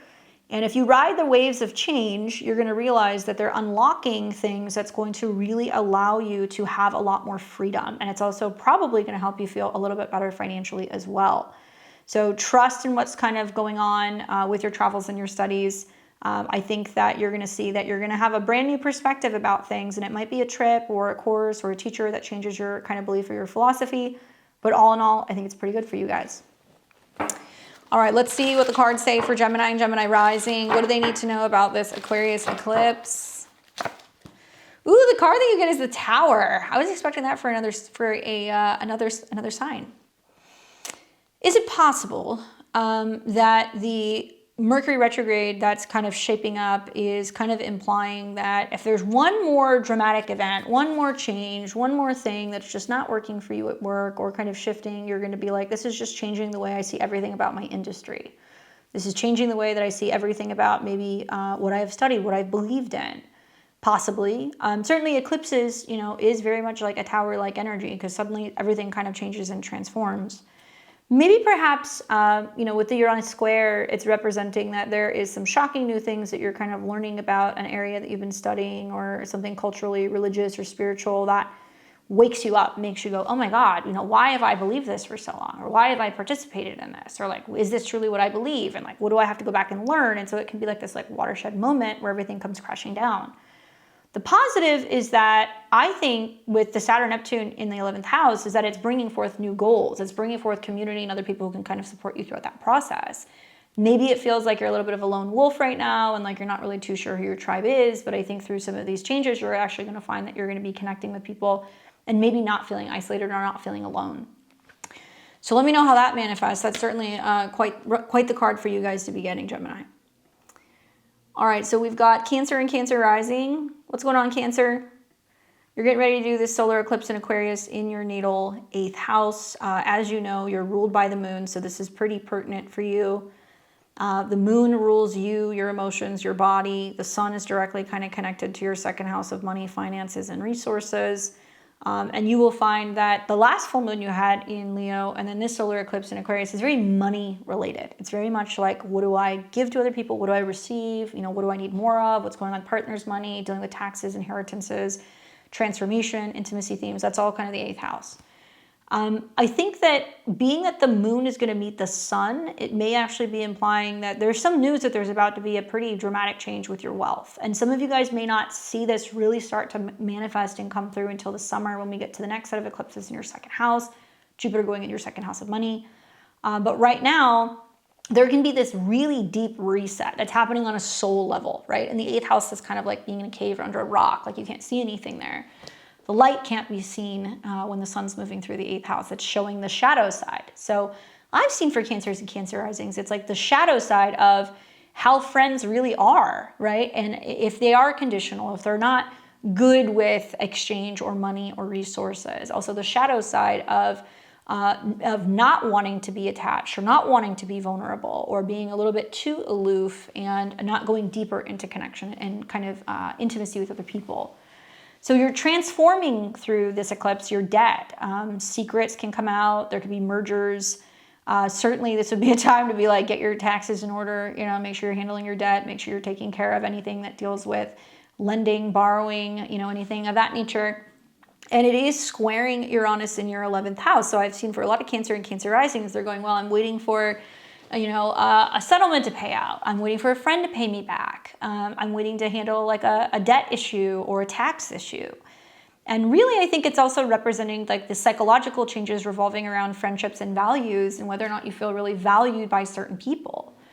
I think that, if we look at the square to Uranus, it means that there's probably going to be a friend or a group shock that's going to come up, sudden alliances ending, which can feel emotionally or psychologically like a loss, like you're grieving the loss of a friend. For some of you guys, touch wood, it can be an actual friend that can kind of transition. So I hope I'm wrong, but we'll see. For others, I think that this is really kind of connecting also to Saturn, where Saturn sitting conjunct Neptune, especially if you're 0 to about 3-4 degrees of Cancer, represents a brand new era when it comes to your career, your status out in the world. So what this means is that, yes, you know, you have to take your career dreams seriously now. And it's going to be about how you're presenting yourself. Maybe it's also changes with your relationship status, you know, professionally or romantically. So some of you guys are going, well, I've been married, now I'm single, or I've been single for a long time, now I want to work with somebody. Maybe, you know, I want to get married. It can also mean that you're looking for a business partner, managers, all that stuff can kind of come through there. And I think that if you use it correctly, you can really blend your intuition with structure. You just have to watch out for some of the financial surprises and also trust tests. You know, can you trust other people intimately or financially? What you'll find is that it will lead to karmic healing. It will lead to you receiving more. The North Node in the 8th house wants to fulfill the karma of, if you're supposed to make more money at work, you will. If you're supposed to get an inheritance, you will. If you're supposed to get a tax, you know, major tax refund or some kind of money that's owed to you, you will. You'll see those things that will kind of manifest. But I also think that it's also about securing your future and doing so through the right relationships and partnerships. So Cancer, you know, this eclipse is really quite the emotional rebirth for you. The 8th house does sometimes feel like no man's land, and it can be like scary things come up. And I would say, ooh, yeah, you know, like if that's scary, like go deeper into it, because those are where you're going to find all of the opportunities to kind of heal some of that, bring light to it, have stronger connections, stronger finances, and feel a little bit more excited about where the future is potentially kind of going. Embrace depths and vulnerability. I think that's going to be your superpower with this one. You'll find over the next several months that, like, as the layers are kind of peeled away, you're going to rise a little bit stronger, and you're going to be really feeling like you have some really good soul connections and bonds, right? All right, let's take a look. Let's see, what does this solar eclipse in Aquarius mean for Cancer and Cancer rising? What should they expect with this eclipse? What do they need to know? The card that I get for you is the Four of Swords. Intuitively, I feel like saying to you guys, there's something in you that's been dormant. And you're kind of like waking up to it being like, ooh, like I haven't dealt with that in a long time. You know, like monsters in the closet, afraid of the dark type of stuff. Or there's emotions and things that you haven't grieved, right? Psychologically, some trauma, some things that you haven't dealt with that's been kind of like asleep. And now it's waking up. And so I think it's important to recognize that some of these triggers can come through close one-on-one relationships or things you're sharing with friends or sharing with groups, and stuff that needs to be kind of dealt with. It could also mean that some of this healing can come through rest. It can come through dreams. It can come through meditation. And I think that that is possible, right? You're going to be seeing Mercury that's going to be kind of trining Jupiter in your sign. So that might be more through the lens of spiritual studies, text, you know, traveling. But certainly there's something that's been dormant that's getting ready to wake up. And so I would say recognize what's waking up, and what's scary is something that kind of needs to be acknowledged, so that way you can kind of really transform your personal power. Good luck, Cancer. All right, Leo, you guys ready? You're going to be doing the solar eclipse in Aquarius in your natal 7th house. Obviously, you're ruled by the sun. And as the sun moves through the 7th house, it's kind of hard to not have noticed, you know, all the gangbusters of planets going through your 7th house over the last month or so. Wherever the sun is where you are. Solar eclipses by nature are going to be impacting you big time. So as the sun goes through the 7th house, it meets with the moon, it is kind of talking about flushing out anything that you have intuitively known, anything karmic, anything connected to your dreams, anything that's also associated with your emotions, foreign relationships, hidden enemies, that's now being directly kind of dealt with. The positive, though, is like the latter decan in the 7th house does deal with like relationships and unions here, right? So some of you guys might be flushing out a relationship, but it's making room for a new one. Others might be saying, well, I haven't been open to being in a partnership, or I haven't been wanting to deal with this relationship issue, or haven't been wanting to go out and look for support or focus on, partnership, and now you can. So this is where it pays to know your chart. If you have anything, 27, 28, 29 degrees of Leo, it's opposing you. And baby, you're going to have the North Node go through your 7th house for the next 2 years. Pluto's going to be there too. You guys are going to meet people that are going to dramatically change your future. And it can mean that you move, right, Pluto. It can mean that there's some kind of power duo that emerges, and how you learn how to balance sharing the spotlight with another person. Some of you guys are going to meet famous people, wealthy people, people in the spotlight. Others, this will manifest as people coming into your life that are going to change you, and they're going to teach you a lot more about yourself and show you the shadow side by kind of like reflecting it back to you. That's the 7th house.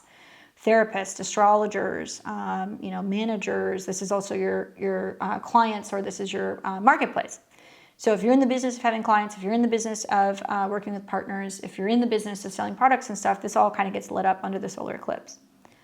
What's interesting is that, yes, okay, it's setting the stage for new relationships, but some might feel like there's something that's getting flushed out. And as the North Node goes through there, you will eventually see that materialize as a new person coming into your life. Yes, good, strong, stable relationships can kind of make it through this without there being some dramatic change. But if relationships have been reluctant to change, or if partners have been reluctant to change, then yeah, you guys can see some rumbles. So there could be faded new alliances, but endings for other people, especially if you have to kind of bring in the balance. Now it's squaring Uranus. So you're going to see with the solar eclipse, and then the next day, your chart ruler is squaring Uranus in the 10th house. And Uranus represents your partners. 10th house represents your career. So you could be kind of having a difference of opinion about, how you're handling your career and how you're handling a relationship. Challenges being able to meet the demands of certain, clients or relationships, feeling like there's a turning point going on in a relationship that's going to dramatically impact your status or your career. So business partners splitting, right?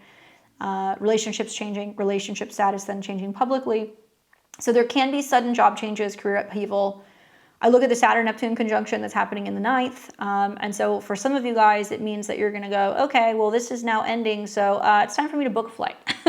I'm going somewhere, and I'm going somewhere by myself, and I'm still destined and determined to travel. It could mean that because of these changes in relationships, you're seeking a teacher, you're seeking a mentor, or you're going back to school. Maybe you need to talk to a lawyer, right? That could be another way that can kind of manifest if there is some potential separation energy that is present in your chart. But the 9th house is about belief systems kind of evolving and kind of structuring and expanding your dreams. Watch out for commitment twists or partner surprises. There can be innovative pairings. It can mean that there can be sudden, proposals, sudden, people that you're meeting. Mars is also kind of tied into this here too. So I would be saying it's also about kind of talking to your partners about what you're doing with a home or a living situation. So could be some conflict about, do we move? Do we not move? Are you moving to me? Am I moving to you? Because the 10th house is your career, but it's your partner's home. So there is some reluctance to change something around the home and how it's kind of impacting your career. And you're like, something's got to give. So you'll see this unfold over time. But I think that if you really focus over the next 6 months, from now to revolutionize relationships, it's a good thing because single people are going to meet, destined partners. I mean, I think about when the North Node went through, my 7th house, the last time, and that's when I met my husband. And ironically, it wasn't until like another nodal cycle that I reconnected with him. So it was really interesting to see that. And I didn't realize that at the time, but it made sense kind of looking back at the chart. I think that this can redefine, equality in relationships. It can foster growth and visions that can kind of spark new joy. I would just be really focusing on how you can be building alliances right now. And this is, it takes two to tango here. So if you let go of ego drama, which will be a theme when the South Node goes into Leo, you'll see that, the universe is going to be pairing you with people who are going to be equals, and they're going to be helping you kind of shine. So enter into this new cycle, I think, with an open heart and a willingness to change something about either your status or your work to embrace kind of working, kind of being together with a new person. Going to be interesting. You guys got to let me know what happens. Let's take a look. I hope it's surprise proposals and engagements and exciting news and elopements. But I'm also aware that a lot of you guys are either very reluctant to relationships, or you're in relationships with people who are having a difficult time embracing change. Wow, another one, 4 of Swords. What is dormant for you guys? What is sleeping? Saturn and Neptune are conjunct, and it's, Neptune's connected to your 8th house. So that can imply that there is some difficulty having certain conversations, right, with other people and being like, okay, where are we going? What are we doing? You can feel like, you're pushing for a relationship to kind of evolve. And you will see that. It may not be closer to the summer. And there can be this side of you that's just like, I'm not going to be pushing anymore. Like, I'm willing to work with this person, or I'm willing to try, but I'm also recognize and realize that if there isn't adequate communication, or I'm not getting clarity, I'm not going to push it. It could also mean that you just feel like you need a rest. And I would imagine as a Leo rising, you feel that way with all the planets that have been going through the 7th house. I mean, the 7th house can be open opposition. You can have partners fighting with you. There can be drama. There can definitely be a sense of feeling like you're kind of getting it from all angles. And so you might just kind of be like, okay, that's a lot of relationship stuff. I'm going to let it be. I'm going to take a break. And you may feel that this is starting to change and that relationship stuff is evolving, but keep in mind that full moon that's going to be in July of this year. When that happens conjunct Pluto, that's like do or die time. Like if things have not evolved by then you are going to actually be moving on. So you might be just taking a breather, but it's still going to be reevaluated over the next 6 months. Good luck. Interesting to see that card come up. It's not a very active card, and this is a very active related eclipse. Virgo risings. You're having a solar eclipse in your favorite part of the chart, the 6th house, which you are directly associated with. This is going to be taking place in the part of your chart that is in conjunct and quincunx you, right? So you don't exactly see it, but you have felt it here in recent weeks. You've seen a lot of energy go through there where there's been a lot of work to do. You're focusing on your health. There's a lot of changes in your office space, things going on with pets, things going on with coworkers, trying to get organized, trying to get healthy, right? All the stuff that you like to do. So I think that with the solar eclipse coming in, none of the stuff that I'm about to tell you is going to surprise you, but it may mean that now you're starting to really feel like, okay, now there is a daily boost happening to my routines. It starts now. So with a solar eclipse in the 6th house, you want to start a new job, you want to move into a new office, you want to go to a new gym, you want to check in with your doctor, you want to do these things. Those might be things that you're kind of doing in the immediate next 6 to kind of like 18 months. It means that there will be innovative kind of working. And so maybe you're bringing in new staff, maybe you're switching to a new schedule, maybe you're bringing in new technology, something like that's going to happen. And this is really going to be, I think, about some shifts when it comes to like wellness and your habits, right? So I look at Mars here. If you're a Virgo or Virgo rising and you're like, I need to quit stressing, I need to quit smoking, I need to, change something about my diet, I would be like, get on with it. Now's the time to do that.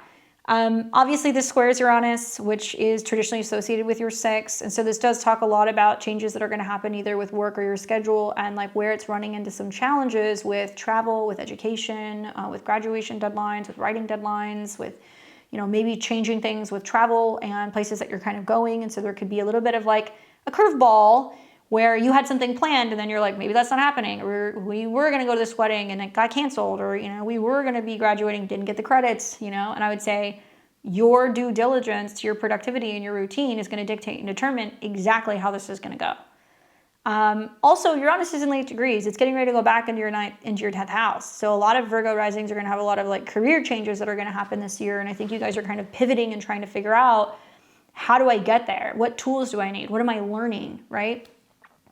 Yeah, there could be some stuff that can come up health-wise with this, for sure. There can also be some things that can come up with pets or some conflicts with coworkers. So you got to kind of take all that into consideration. You do see the Saturn-Neptune conjunction in your 8th house, which is really putting an emphasis on intimate relationships, psychological healing, detoxing and cleansing, things that are connected to the blood. So like blood work, blood results, especially with Mars being in your 6th house, that can come up. Anything that's also looking at allergies, digestive irritation, food allergies, and also just, the psychological impact of, I think, moving your body and having a routine and being a little bit more physically active. And I think a lot of you guys are just going to be really working out a lot or working a lot and kind of seeing that you need that to kind of ground you emotionally and spiritually with Saturn Neptune in your 8th. This could also mean you're hiring new people at your job, or you're bringing in an assistant, or, you're having somebody, go through your taxes or manage kind of your expenses. And I think what you're going to find is that, it's very possible that there's going to be some glitches when it comes to, your routine. There will be some disruptions, service-oriented shifts kind of happening, and you're going to refine your health. So you might see new health regimens, efficient jobs, and helpful tech integrations will be unfolding. This will lead to more balance and I think kind of like fulfilled days in a schedule that doesn't feel so demanding. So if you upgrade and you kind of lean into this, I think it's going to be positive. I think it's still also at the South Node in your sign about kind of releasing perfectionism, and the cosmos are kind of helping you fine tune your engine for peak performance. So trust the process. I think you guys are building a life that's going to feel more purposeful and also a little bit more productive. And I hope it's a good one for you guys. Loving that Mercury in your 7th house trine Jupiter. Such good support from relationships, good support from friends, getting online with your goals, and finally feeling like you're coming up with a plan. What does Virgo need to know about this solar eclipse in Aquarius? Ooh, you get the Hangman. I think that's the connection to your chart ruler in the 7th house. You know, it might mean that you're communicating what relationship stuff needs to change and what does and does not work for your schedule, or what is or is not working for your health. Your partner might play a huge role in this, in kind of helping you with healthier habits or kind of managing, you know, some of your stress or your routines. But this could also mean that this is about surrendering and being like, look, it's inevitable. You know, like if there are some things you guys have not dealt with health-wise, like it's going to come up. Hopefully in a positive way. But it's not unusual to see a solar eclipse in the 6th house, especially in Aquarius, and somebody goes, well, I broke my ankle, you know, I tore something, you know, in my calf muscle, I'm on crutches, or I'm having some kind of, you know, neurological things that are going on, or I'm having some weird allergies, or, you know, something like that can happen. And I would say, yeah, but it can also be frequency related. So I'd be looking into binaural beats, I'd be looking into sound bowl meditations, I'd be learning about how much time I'm spending around technology and whether or not, you know, I need to be learning more about that, or if I'm going to be energetically clearing my space. Because the hangman represents things that we're kind of feeling like suspended. And if you're a Virgo or Virgo rising that's been like, well, I'm between jobs, or I'm trying to decide if I'm going back to school, it does represent that that's something that's going to start to kind of unfold, but it's going to require you, I think, to kind of pick a lane and kind of commit to that. And build a life or a routine that's going to work around the job that you're going to be doing. So you really have to invest in your health as you guys are kind of going through this cycle. Don't be afraid of kind of making a change and getting into a new routine. Don't stay in a place where you feel like it's comfortable, because it actually might not help you get to where you need to go. Good luck. Libra and Libra rising, you're going to be experiencing a solar eclipse in Aquarius in your natal 5th house. If you happen to be 26, 27, 28, 29 degrees of Libra, you're experiencing a trine to this particular eclipse, which means you're going to like it. It does have some sweet and some salty aspects, but I think overall, certainly having a solar eclipse in your 5th house is really getting you tapped into what's coming in the future when it comes to 5th house matters. So I think about the 5th house being the stage, right? And so whether it means that you are going more to comedy clubs, you're going and you're willing to take risks, you're starting new hobbies, you're getting back into dating, because it does have this energy to romance, it has this energy to creativity, what we create. Think of the 4th house more as kind of like the emotional nurturing in the womb, and then the 5th house has that kind of energy of Leo where something is born. So there is something that is going to be emerging. New relationship, changes for your children, changes that involve children, self-employment, are all kind of the themes that you see from the 5th house.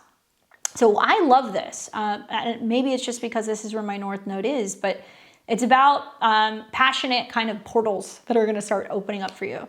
And you're going to see that the eclipses might be showing you where there's been some blocks that have been happening, and you need to get a little bit more innovative when it comes to having fun.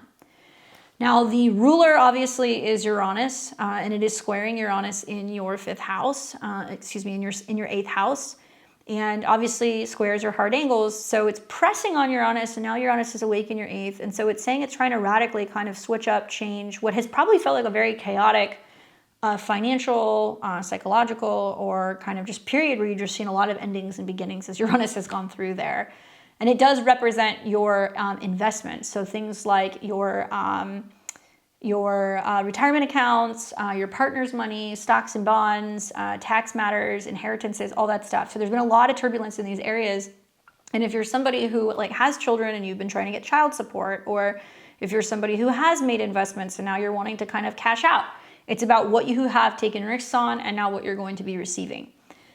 So you can see that there can be some intimacy surprises, there can be some tax surprises, there can be some surprise windfalls that can kind of happen here as well.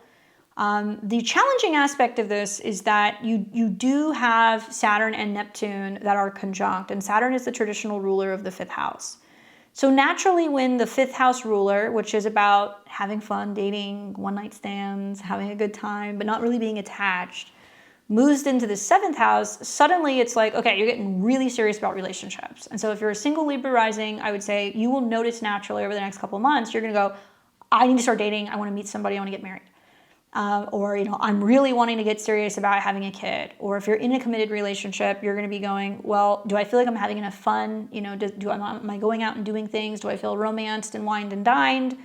And if you tap into the Saturn-Neptune energy, it can be positive because it can help you restructure relationships. It can incentivize you to go and meet people and kind of initiate a new cycle in relationships. But it can also show you in your heart where certain people just aren't cutting it anymore, and that you may not be in love with them anymore, or that it's not going to be a stable relationship moving forward, and that you may feel like there are some things that need to change. And it's starting with you because the eclipse is in your 5th house. So it's about your self-love and what you're hoping to bring forward. So it could go either way, but definitely watch for partners that can kind of show up that can either, crystallize some of the things that you're hoping to create, but it can also mean that there can be some confusion about what you're dating, and there can be some major curveballs that can be kind of happening, or potentially some creative flubs. Watch also for artistic breakthroughs. And what you'll see over the next 6 to 18 months is that creativity really blooms. So new relationships, new hobbies, kids' themes definitely evolve. Certainly solar eclipses and lunar eclipses happening in this kind of area over the next 2 years can be big changes in the lives of your children. But it can also be indicative that a lot of Libras and Libra risings are going to start getting pregnant and having babies. I do think that if you really tap into the bright kind of joyful energy of Aquarius in the 5th house and be more focused on self-expression, that's going to radiate outward. Other people are going to see that. And it's also kind of about balancing some of the chaos with grace, because sometimes when you see like eclipses here, you're more willing to kind of throw money into the roulette wheel, or, to be gambling or to be taking kind of creative risks. But this is one that I would say has taught me throughout the Uranus transit that if there's no big risk, no big reward. So nothing is guaranteed. You have to be willing to play the game of life. I think that a lot of you guys are really going to find that you're tapping into your inner artist. You're also going to find that, this is a turning point where you're going to find that passion is really kind of leading the way. And yes, that may redefine relationships, that might end certain relationships, but it's going to end up bringing something new in. So watch for connection with younger people. Just looking at Venus, your chart ruler at the time of the eclipse, it is conjunct, the North Node in the 6th. So it does signify you're really opening up through February into March to create more time for flow. And that could be meditation, that could be physical health, that could be mental health. Maybe you're making more time to kind of do more of the things that you want. Maybe a lot of the refinement of what's going on with your health is connected to, getting ready to launch a business, or maybe focusing on prioritizing routines that are going to support having children, or being there for your children is definitely something else that I could see that could kind of come through that.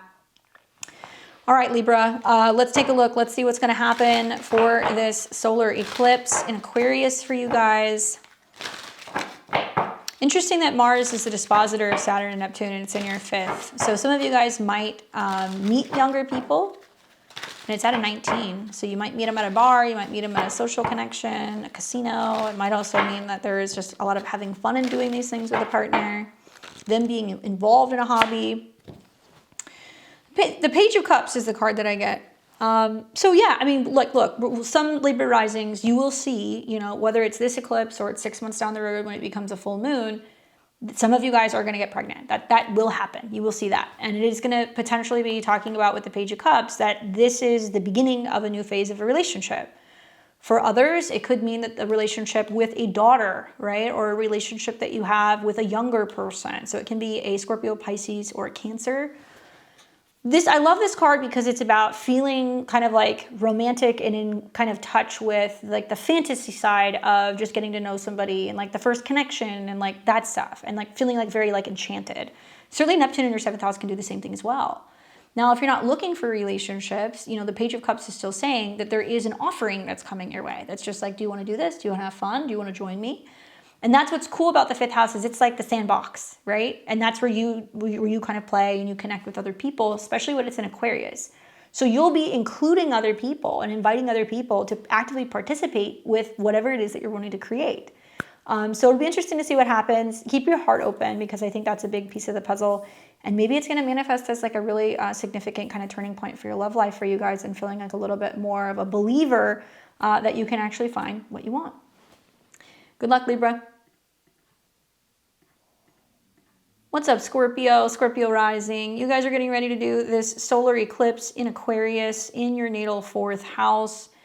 Scorpio, I feel like you were one of the signs that was kind of like, this was on your radar, and you have really seen this, over the last like month or so as planets have been moving through Aquarius.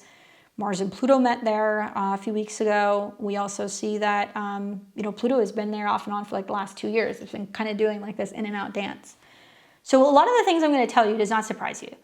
I'm also going to tell you guys that Mars being connected so much to this eclipse seems to be very prominent. And obviously you're kind of co-ruled by Mars and Pluto. If you happen to be 26, 27, 28, 29 degrees of Scorpio, sun, moon, or rising, you guys are going to be feeling the effects of this eclipse through a square, okay? And so, like I said, it's a solar eclipse, action, catalyst for change, very dynamic, lots of things that are going to start suddenly happening, and you're going to see it suddenly and then all at once. Particularly, I would say it's gonna be private. I think that's the positive thing of having eclipses in the fourth house, is that unless it's somebody who lives with you, unless it's your family, unless it's somebody who you see, in the day-to-day, it is kind of confined within the fourth house walls. So it can materialize as, themes that are kind of suddenly shifting, where you're starting to think more about the future when it comes to your home and when it comes to your roots. This is about family. This is about potentially one of your parents, your relationship with one of your parents. It can also be about destiny in regards to where you're living, maybe resetting the foundations for more emotional freedom with having Aquarius in the fourth. Now, this has been an area where you've seen some action. Mars is going through there. And certainly Mars going through the fourth house, you've probably noticed, is not always the easiest. Unless you're renovating, you're doing a lot of odd jobs around the house, you're fixing things. Mars is a malefic, so it going through there means that there's been some family squabbles, or there's been some conflicts at home, or there's been trying to figure out where you're going, or you're going back home, or you're dealing with family. And so there's been pressure. I think that I would watch for the solar eclipse squaring Uranus. And so when we really break this down, the moon rules your ninth house, which can deal with in-laws or travel. The sun deals with your career, reputation, or status. They're going to meet in the fourth house of home, and they're going to square Uranus, which rules your fourth house of home, in your house of partnerships. I know that you've been going through the Uranus opposition, especially the late degree Scorpio risings, for quite some time. And so there's been a lot of like on and off, back and forth, hot and cold going on with committed relationships. But this one's about to really seal the deal to show you which way this is going to go. And it will unfold at some point, probably over the next 6 months, but it can take about 2 years to really see how this plays out. My interpretation is that because Uranus is the ruler of this, and it's in your seventh house, and the eclipse is squaring it, it means if there is a lot of conflict or destabilizing energy, or if there is something that just feels like it's not working, or there is no future, whether that's where you're living or a relationship or a family dynamic, it's going to send a relationship to a point where it's going to pop. Now, some of you guys will confront family dynamics if there's been issues, if there's rifts between, spouses and in-laws, if there's issues at home, that stuff will come up. But I do think that this is really trying to reset the foundations. And the square to Uranus means that you're going to see some partnership upheavals. Some of you guys are going to realize that there are major relational jolts that are happening as a result of something that's going on at home. So if there is suddenly needing to move or relocate or deal with family crisis, it's going to test certain committed relationships. But it can also show you where certain relationships are not stable because there is no peace within the home or the family dynamic. I think that, with Saturn and Neptune being the co-ruler and they're sitting in the sixth house, what this is really highlighting is that you are having to also pay attention to your health, your habits, your pets, your job, your routine. And so some of you guys are going to be noticing, and you're really going to see this if you're Scorpio or Scorpio risings that are in between jobs, if you're unemployed, if you're looking for something. When Saturn goes into your sixth house, you're going to go, I want to work. I want to be busy. I want to get things done. And you're going to see that take off like wildfire February through April. Because I've heard from a lot of Scorpio and Scorpio risings that are like, I'm lost. What am I supposed to be doing? You have been home recently, or you've had more freedom recently because there have been things that need to be dealt with at home or with family, or there's been some kind of things that are kind of happening, or maybe you having to move and that's going to, affect where you're living. But I do think that the sixth house deals with health, habits, pets. And so that connection to the eclipse means that you're going suddenly, okay, I want to reorganize the house, or now I'm creating an office, or I'm, doing something with this energy. I want to, have the garage set up as a workspace, or it's going to potentially be like a gym, and you're going to start having an outlet for that energy. And I recommend doing these things or having a routine. Otherwise, whether it's roommates, family, or spouses, you're going to drive them absolutely crazy. And you're going to start seeing that they're going to be very reactionary because Uranus is now awake. Now, the positive is that, okay, yeah, you will, have routine, dream structure. You'll start kind of figuring out what's going on with your health and your habits. You'll realize it might be tied to your emotions, and you're going to start healing your daily flow. But watch for home disruptions or family secrets. I think that could definitely happen. This can also be about like an inner security reboot that you're going through. And over the next 6 to 18 months, you'll find that your home is going to transform. So some of you guys might rebuild your home, renovate, you're going to move to a new place. It means maybe that you're going back home, or you're moving closer to family, or that you're helping family move. It can also mean that there's family healings and kind of ancestral insights that are unfolding. And you're really focused on creating your version of family. Like Aquarius in the 4th house is like, you might have an unusual family dynamic. You might live with your siblings and, you guys all be adults. You might live with your friends. You might be trying to, build a communal space for all of your family to kind of be in, and something that's more modern and kind of updated.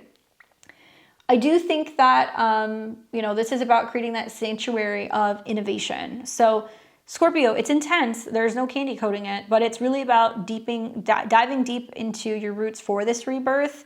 It can be seen as like a phoenix moment at home and also in relationships. I would say trust what's kind of going on right now, because you're kind of alchemizing some of this home or emotional or family pain into what is going to be a renewal and like creating your own kind of future, especially when it comes to where you're living, who you are, who your family is, where home is. That's all about to be dramatically redefined. And you can see that also through the full moon in July of this year, when you have that full moon opposing Pluto. It means you're going to feel like, okay, now it's about making some big changes within your career. And now that's going to be impacting your home. Crazy stuff. Crazy stuff. Watch, especially when Mars starts coming into the square with Uranus, because there's going to be some ruffled feathers. Diplomacy is going to be really necessary here. All right. And watch also with the sun being in the 4th house. If you work from home, it could also mean that something involving your father, there could be a huge significant turning point for your father. That could be something else too. All right. So the card that I get for you guys is Judgment. Not surprised. I mean, I would go back, Scorpio. I would go back and I would think about what was happening in 2021 and 2022. And I'm being very specific because that's when Saturn was going through this part of your chart and it was squaring Uranus. And you should have seen that there was like some kind of back and forth that you had with like one of your parents, or like back and forth where, you were thinking about divorcing somebody, but you were like, no, we're going to stay in the home. And like now it's finally getting to the point where you're like, no, I can't stay with this person, or like, we have to sell the house and the relationship is changing, or I finally want to move to be with somebody. It's not all bad. But the Judgment card is saying like there is something that's been going on for a very long time that likely you have been reluctant or resistant to change. And I don't know if it's your relationship status, your living situation, the way that you look at home and family. And that's really been a lot through the opposition that you've been seeing with Uranus in your sign. And so Aquarius is the midpoint between you and others. And in order to get into that kind of Taurus land of peace and serenity and stability, there has to be this major innovation and kind of like, clearing out of family karma, or there has to be a move, or there has to be a big change to your home dynamic. Otherwise, you're not going to be happy, partnerships aren't going to be happy, or if you're single, you're not going to actually get to that connection that you're looking for. So the Judgment card is basically saying, now is the time. You're going to start seeing the karma of home and family dynamics start to be revealed, and it's going to start to show you what your sole responsibility is. And sometimes Saturn and Neptune in the 5th house is, okay, I have to actually take care of pets. I have to take care of children. I have to help sick relatives or family. But other times it's like, nope, that's not good for me. That's not going to work for me, or I don't have the emotional or the physical space to kind of take that on. And you have to kind of create those kind of compassionate boundaries. Anyway, big eclipse for you guys. So let me know what happens. Good luck. Sag and Sag rising. What's going on, Saggies? You're doing the solar eclipse in Aquarius in your natal 3rd house. Pretty friendly for you. Fire and air obviously sextile each other, so it goes on well. You also see some pretty lovely trines from Jupiter to Mercury, so it's good communication and stuff that's kind of flowing with this eclipse. Ironically, this is a very much communication-based eclipse in your 3rd house, which deals with communication, ideas, short-distance trips, siblings, vehicles, anything that's going to be about learning, websites, blogs, media, and kind of your community, right? So just your day-to-day, who you see when you're walking through the neighborhood and who you kind of talk to. So having a solar eclipse here is new. It's kind of ushering you into this future of what the third house is going to look like over the next couple of years. I would assume that just off the bat, it's about communication upgrades, mindset upgrades, getting on new media, maybe changing vehicles or getting an EV vehicle. It might also mean you're going on more short distance trips. Maybe it means that you're going to be writing more, or you're going to be, kind of learning something new, and really innovating thoughts and siblings and community, and how you connect with community can be like a big thing here. Now, it will be squaring Uranus in your 6th house. So this is going to symbolize where the mind is kind of like just spitting out all these ideas, like apps, websites, communication, learning, travel, and it's coming into a hard square with Uranus, which means it can actually be kind of feeling like it's dysregulating your nervous system, or too much information too soon, too much traveling where you feel like you don't have a set routine. It's also really saying that there can be some health and routine jolts that can kind of come up as a result of this. And so it can be that you're learning more about your nervous system, you're learning more about your diet, you're learning more about your mental health. Maybe you're bringing in new apps and things to kind of improve your health. And the 3rd house is movement. So walking routines, biking routines, cycling routines, walking groups, jogging, and connecting with community while you're moving, right, would be really great. This could also mean that, some of you guys are going to start bringing in like breathwork exercises, and it does put an emphasis on breathing and that connection to your mind and how you can kind of calm the nervous system. I would assume for a lot of you guys that this can also bring some work or surprises because of the square. So like where there's some technological outages, issues with apps, issues with like transacting, like, is it harder for you to run your business? Is it harder for you to be able to take payment? And I think with the connection to Saturn and Neptune in your 5th house, it's also really highlighting where there's like these new creative visions that are coming online. And for some of you guys, it's going to be that you're thinking about starting a business, right? 5th house can be, speculative, taking risks. Saturn could mean you're investing more, or learning about investing, or you're potentially learning how to, bring some kind of form to like an artistic expression, right? Painting, dancing, writing, instruments, all that stuff. So when we put it all together, it's very obvious to me that there is a little bit of like a clash here, because on one hand, you want to have fun, or you want to be having, structured kind of creativity, or you want to be dating, or there's stuff going on with kids. But there's some communication clashes and some ideas where you're just like, I can't wrap my head around this, like, all right, how am I going to make the time for this? How is this going to be possible? I also think that you will find this is very much highlighting, network learning. And I think over the next 6 to 18 months, there's definitely going to be this communication that's going to evolve. And you're going to see that you have new skills, that you're going to be writing more, you're taking short distance trips more. This leads to expansive wisdom and also connections. I do think that the silver lining is that Jupiter, your chart ruler, while it's retrograde in the 8th, so it's expanding your emotions, your intuition, it's expanding intimacy, it's expanding other people's money and partners' money, is trining Mercury. And Mercury's about to retrograde. So that can be implying here that there's about to be a pretty dramatic change, either with where you're living, your family, your emotional kind of mindset when it comes to security. And you're like, do I have to be home all the time? Do I have to be carrying the karmic burden, of just being the person who holds it down for everybody? And I think what you're going to realize is that changes with your home, your family, or finances are about to permit you with the opportunity to make some changes to your schedule and be able to travel a little bit more sporadically, or take time to go and take that course, or take time to focus more on communication that you maybe have with partners, or that you're kind of having with your siblings.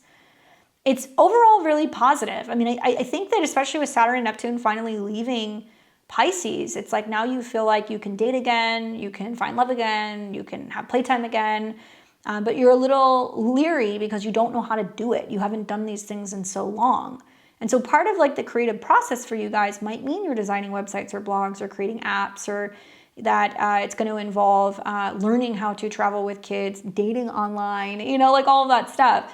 So it's very inquisitive, disrupts your schedule a little bit for sure. But I think that if you're willing to put some time into learning some of this stuff, it's actually really going to enhance a lot of the things that you're creating.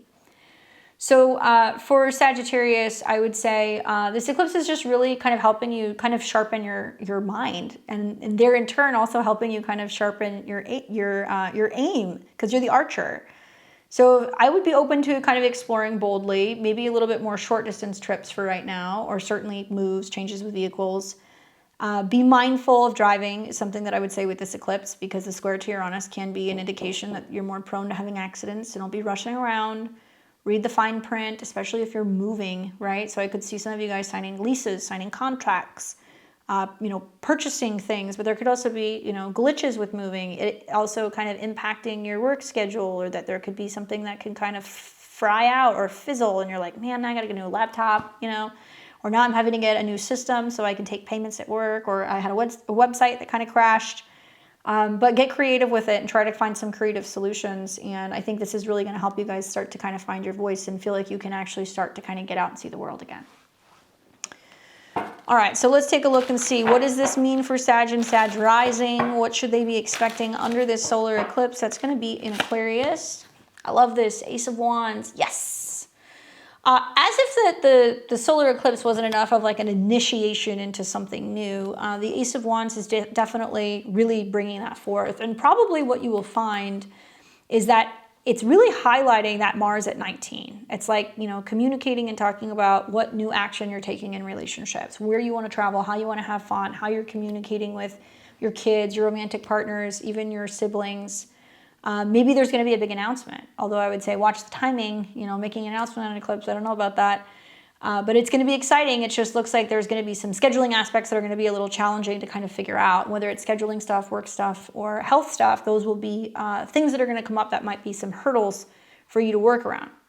I also love the element of fire with the Ace of Wands, and how it's really highlighting that Saturn-Neptune conjunction, which means it's about the heart kind of opening up and recognizing and realizing that, it's time to start creating again. It's time to start playing again, or putting yourself out there, meeting people. Creative collaborators can kind of come in here. It could also mean that this is a time where you're really getting in touch with that inner spark, your inner artist. Maybe you're healing some heartbreak or some family trauma. It could also mean that this is a time that you are opening yourself up to the idea of parenting or having children. Having kids can be a huge theme with some of these transits, or taking on the responsibility of kids and kind of being like, ooh, am I ready for this? That can definitely be the case for you guys as well. So sparks of new life and new themes definitely come with that Ace of Wands. Good luck, Sag. Great reading. Capricorn rising. What's up, guys? Certainly this is impacting you. Maybe not as directly as you think, but it's definitely impacting you. This is going to be pretty prominent. Capricorn, you're having a solar eclipse in Aquarius in your second house. Okay, so this is a sneak peek into the future of what's going to be going on with your wealth, your security, your finances, and also your values. Obviously, it is a money eclipse, so there can be sudden surprises, curveballs, unexpected things happening with finances, suddenly investing into something, taking a risk. But I would say be mindful that eclipses are not the best time to be making knee-jerk kind of decisions and reactions when it comes to this stuff. All right, so just some food for thought. Now, when you have a solar eclipse in the second house, it basically means that your worth is kind of now getting into realignment. So you're really innovating your self-esteem, you're focusing on new ways of making money, you're feeling really inspired to generate more, and then as you'll see later this year when the North Node's there over the summer, it's going to be a really strong building period for you financially for the next 2 years. Now, what's interesting about this is that Uranus is about groups. It's about the future. It's about things that are technological. So I could see a lot of Capricorns and Capricorn risings being like, what's up with this crypto stuff? Like, do I want to do that? Is that risky?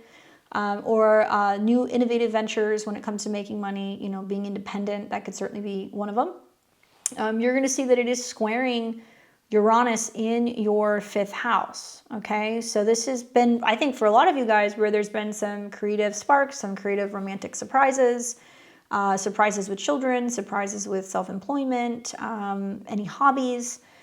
And I remember these eclipses. I remember, because I have some of these same planets in my second house, when there was eclipses going through my second house squaring Uranus, which was in my fifth house. And that was a time where I was like working a full-time job and just burnt out. And I was going to school full-time, and I was just like, this ain't for me. And I was willing to kind of like risk it all and gave myself a year. And I was like, all right, I'm going to work this job. I'm going to give it a year and I'm going to start my business, you know? And everybody thought I was nuts. They were like, what are you doing?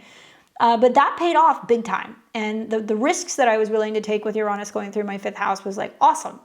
You don't see it now, but you will see this as like the building years for you, either financially or with some kind of creative talent or some kind of business that will materialize as, I think, giving you financial freedom in the future. Now, you have to also understand that, you know, you're going to have to put the money up, you're going to have to put the time up, you're going to have to do something here, you know, to really fully go into this. So if you're launching a business, it's going to cost money. You're going to have to buy materials, right? If you're getting into a new hobby, same thing. If you're learning about, you know, investing in the stock market or in crypto, you're going to have to put the money up. There is a very big risk here. And I have to really reiterate that because I'm not a financial astrologer. But I can tell you guys that big risk, big reward. You are one of the signs that's experiencing that. I think that for a lot of you guys, you know, it can also materialize as surprises with kids, surprises with romantic partners. And it's also feeding off of Saturn and Neptune in your 4th. And that's why you kind of, in a way, are indirectly a main character in part of this storyline. Obviously, Saturn is your chart ruler. So within 3 days of this eclipse, boom, you're going to have Saturn and Neptune meet in your 4th house. What does it mean? Suddenly, the reality of how your home is about to change is going to get real. And it can mean that you invested in something, it suddenly, you know, it goes astronomical and you're like, oh my God, you know, because the 5th house is gains, and you go, I'm going to sell it and I'm going to go and buy a farm, right? Or I'm going to use the money to move to another country. Or you're going to go, I'm spending a lot of money to buy a house or to renovate a house, or I'm spending a lot of money, you know, to be able to go and get a piece of land. Could also mean that suddenly there is a huge family, you know, change where you're dealing with somebody who transitions, or there is some family shift with where a family is living, or suddenly you're needing to pay for, you know, fixing something in a parent's home, or there is some inheritance maybe that comes in, which is about to completely dramatically alter the direction of how you're going to be funding where you're living. But you have to look at the whole chart. So these are just potential scenarios. But there is something tied here to what you're investing in, or if you're buying land, or if you're about to make a big investment, that's going to be big in the long term for the future of your family. Now, I think for a lot of you guys, I would just watch, because there is a lot of this theme with Saturn and Neptune in the 4th house of being like, all right, you know, I want to build my dream, and also trying to kind of structure your emotional roots. So it's going to be asking you, what do you value? Do you value freedom? Because you should if you're a Capricorn rising. You know, and what freedom may mean is, well, I'm going to find freedom in a different city or in a different country. I'm going to find freedom in being able to own my land and maybe have solar, or have, you know, my own water supply, or live in a more rural area. I'm going to get into like agriculture or farming, or, you know, living on my own. It might mean that. So your values and what you kind of deem valuable is definitely going to get kind of reworked. Watch for spending twists or value shifts for sure.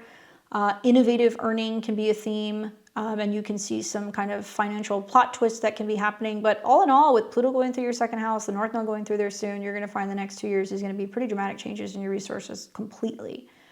Over the next 6 to 18 months, this is about abundance growing. And it's going to be about new income streams coming in, value clarifications lead to security, visionary wealth. I mean, some of you guys will get involved in property management, real estate, flipping homes, working from home, running Airbnbs, bed and breakfasts, stuff like that. And I think this is also going to be about having just more like visionary wealth. Capricorn, you're known for being very ambitious. You are known for, you know, being the goat, right? You go to the top of the mountain. Every single planet except for Jupiter is beneath the horizon right now. And the big boys, Uranus, Saturn, Neptune, the nodes, the eclipse, Pluto, they're all at the bottom of the chart. So this is not about what you're doing out in the world. This is about what you're doing at home. What new career, what new venture, what new, you know, foundation you're building for your life. It is going to feel a little confining. You're going to feel like you're kind of going against the grain, but I think that this is going to be a very, very, very important time. And you're going to look back on this and you're going to go, that's when I started the business. That's when I bought the house. That's when I bought the land. That's when I did this. And a lot of it's really about kind of feeling like you're going to be, you know, probably building a legacy. So it's going to be very significant. I'm excited to see what happens. You know, I think that for many of you guys, this is your value vault that's going to start unlocking. and building empires from dreams. And this is where stability is going to start to kind of meet magic, and you're going to be climbing to new heights. It doesn't feel like it when Saturn and Neptune are on your 4th house cusp though. Okay, that's the bottom of the chart. Been there, done that, have that natally. I can only tell you that when you go through that transit, there's nowhere to go but up from here. And you'll see a lot of what I was talking about down the road over the next couple of months. All right, let's see, what does Capricorn need to know about this solar eclipse in Aquarius? 6 of Swords. I love that. Are you moving? Are you thinking about moving? Are you thinking about what you need to kind of get in order to kind of get from point A to point B? Because you should be. Probably within about 6 months' time, you're going to see this. Specifically, you're going to see this in April. There's going to be something where you're either going to have to go back home, or you're dealing with a home or a family situation. There's a pretty big dramatic shift there. But this is about moving to calmer, more serene places, right? Getting in the boat and moving away from the 4 or 5 of Swords. So I think some of you guys might be traveling overseas. I think some of you guys might be moving by water. I think some of you guys are talking about putting in pools. I don't know. But there's something going on where you're like, I need this. It's going to bring me serenity, you know, or I need my own space, or I need something that's in nature. And like, you're on the way. You're already in the process of doing it. So continue forward with doing that. Know that it's going to be a process. So things are going to make more sense, I think, in about 6 months. Maybe the money permits, you know, those things start to change. And also, you're going to definitely see some big kind of wealth transits with Jupiter going through your 8th house as well. So even though you're planting these seeds now, know that they really start to kind of unfold later in the year. That's going to help you start to make that dream a reality, right? Good luck, Capricorn. Very exciting. Aquarius and Aquarius rising, what's going on? You guys are the stars of the show, and this is going to drive me absolutely crazy. So forgive me, but I want to see the moon in Aquarius when we're doing the solar eclipse video for Aquarius. I know, my OCD is kicking in, sorry. Wow. Well, first of all, I would say the whole last decan of Aquarius. So, you know, 20 to about 29 degrees is going to feel it. If you have anything in that 20 or 29 degrees, rising sign, moon sign, if it's your birthday, I mean, you have a solar eclipse on your birthday, it means everything is new this year. So definitely consider getting a reading. But obviously this is happening in the part of the chart that is very personal for you. I want you to think about what's happened over the last 6 weeks. As planets have gone into Aquarius, they met with Pluto. You felt that kind of death and rebirth energy of your identity, your career, the pressure in your body, the things changing, and you're just like, I have to let it go. And now the eclipse comes in, which is going to propel that. And so the positive is that the first house is you, your identity, what you look like, what you do first thing in the morning. It's got this really inherent me first energy, right? And when the sun's in the first house, it brings visibility, vitality, and can also mean getting into kind of balance and harmony in relationship with yourself. The sun also rules relationships. So it can mean that you're attracting new relationships in because you are focusing more on the relationship with yourself. That's why the sun is exalted in Aries, right? And then we've got Mars that's in the first house, which it also likes to be in. So it's very obvious to me that it's just really about you really focusing on your goals and kind of having this sense of being like, okay, what do I need to get done? Who am I? You know, what do I think? What do I have to say? And you guys are going to be one of the main characters, you know, basically for 2026. You, Aries, and Gemini, which is a pretty scary combination, if you ask me. But I'm a Scorpio, you know, so I've liked all the kind of Taurus and Capricorn energies, but now it's time to really kind of shake things up and innovate. So when I look at the solar eclipse for you guys, this is an identity eclipse. You will not immediately see the changes right now, but you will really start to see them over the summer. You'll really start to see them at the end of the 2-year cycle. And this is about a personal revolution. So one thing to consider is that the sun rules relationships. If you're a single Aquarius or Aquarius rising, people are going to see you. You're going to walk into a room and you're just going to light up, you know, and you're also going to just be hopelessly and gloriously, authentically yourself, which is really good. You also have the moon, which is connected to health and habits. So you might be attracting more clients. You might be attracting, you know, more challenges or changes also to your health and your habits. Certainly Jupiter retrograde there is saying you're already dealing with it. Reassessment of your schedule even. And so a lot of the first house is like, what am I going to do? The challenge with this is that you kind of seem a little bit at odds with yourself because it's also squaring Uranus, which is the modern day ruler, your chart ruler. And at least it's in a superior position, right? So on one hand, you could be like, that's it. I'm deciding I'm going to move, you know, or I'm going to renovate, or I'm finally going to, you know, clean out the closets or get things out of the garage, or I'm finally going to, you know, finish what I need to finish with the home and the family drama, whatever, something like that will happen. It does tell you to pay attention to your emotions because you can wear your emotions on your sleeve and they're going to be very visible at the time of the eclipse. I would take it easy. You know, the 16th, 17th, 18th, these are not times to force something. These are not times to go, I have to move and I have to do it in 2 days, or I have to get a surgery, or, you know, I have to make this big life decision, because you're going to be going through a whole range of emotions.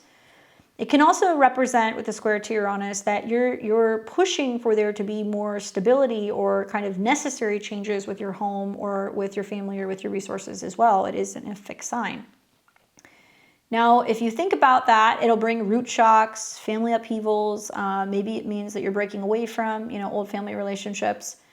And we also look at the Saturn-Neptune conjunction. Saturn is your traditional ruler. Uranus is your modern day. So Saturn in Aries in the 3rd house is really trying to get you to speak up, but also be mindful of what you say, because you can say some things that, you know, it's like you say it very quickly and then you realize there's a repercussion. The 3rd house can deal with siblings. It can also deal with neighbors. It can also be about some changes going on with like leases, contracts, cars, agreements. And with Mars being tied to Saturn and Neptune in your sign, I feel like you're going to start getting like, you want the megaphone. You're going to be like, I think this and I think that, and this is what we do. And like, that's what you do. Like, that's what Aquarius does. They disrupt the system. But it looks like it could also cause a little bit of friction with family relationships. It looks like it could also bring a lot of mental stress, and you have to be really mindful of what you're thinking about right now. Pluto's in your sign. So you can get really dark really quickly. You can get really intense really quickly, or you can kind of go, I'm going to move with this. I know that I'm going through like a massive change, and I'm going to be channeling something that's going to be really important for me to write, for me to say, for me to share. Podcast, blogs, YouTube channels, you know, Rumble accounts, you know, social media, you know, Substacks. Channel that into something good, right? Watch your words and how you're communicating. I think that for many of you guys, it can manifest as there being a pregnancy. It can also manifest as stuff connected to your health and your digestion, your nervous system. Moon is the emotions. The sun is, you know, you getting very emotional and very passionate about how you're communicating with partners and also relationships. And bringing the sun in means that you need feedback. So like working with a therapist, working with an astrologer, working with a coach, working with a manager, or just having a partner that has your back as you're going through these changes can be really helpful. Watch for self-twists, appearance changes, authentic rebirth, and over the next 6 to 18 months, you're going to reinvent yourself. So you'll see the physical change, and Aquarius is going to be more modern.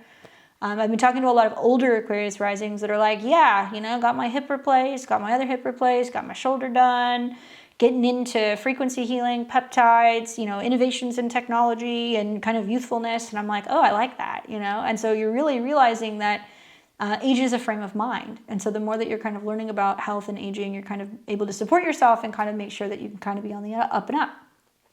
Self-discoveries unfold and alignment with your kind of eccentric kind of genius. So Aquarius, you know, the eclipse itself is very electric and transformative. Embrace your uniqueness. You know, the world needs you and they need to hear your voice and they need your spark because it can be uniting. It doesn't have to be dividing. And this is also, I think, going to be a big turning point for just recognizing that the way that you communicate, the way you talk to yourself, the way that you think is really going to help you change your vibration and your frequency. Yes, you feel a little restless, okay? But I would say go for a walk, go for a bike, go for a drive. Do something where you can be kind of in alignment with physical movement or breath work. I think that can be really helpful. And yes, some of my Aquarius and Aquarius risings are going to find that there could be pregnancy with this because it's on the ascendant. You are going to be seeing in the next couple of months, Uranus will go into your 5th house. So if you're somebody who's wanting to get pregnant or wanting to, you know, have a kid, we could totally see that, especially with the full moon that's going to be kind of shaping up for you down the road. All right, so leave it to you to shape the revolution. Let's take a look and see what does the tarot say for you guys for this solar eclipse in your sign.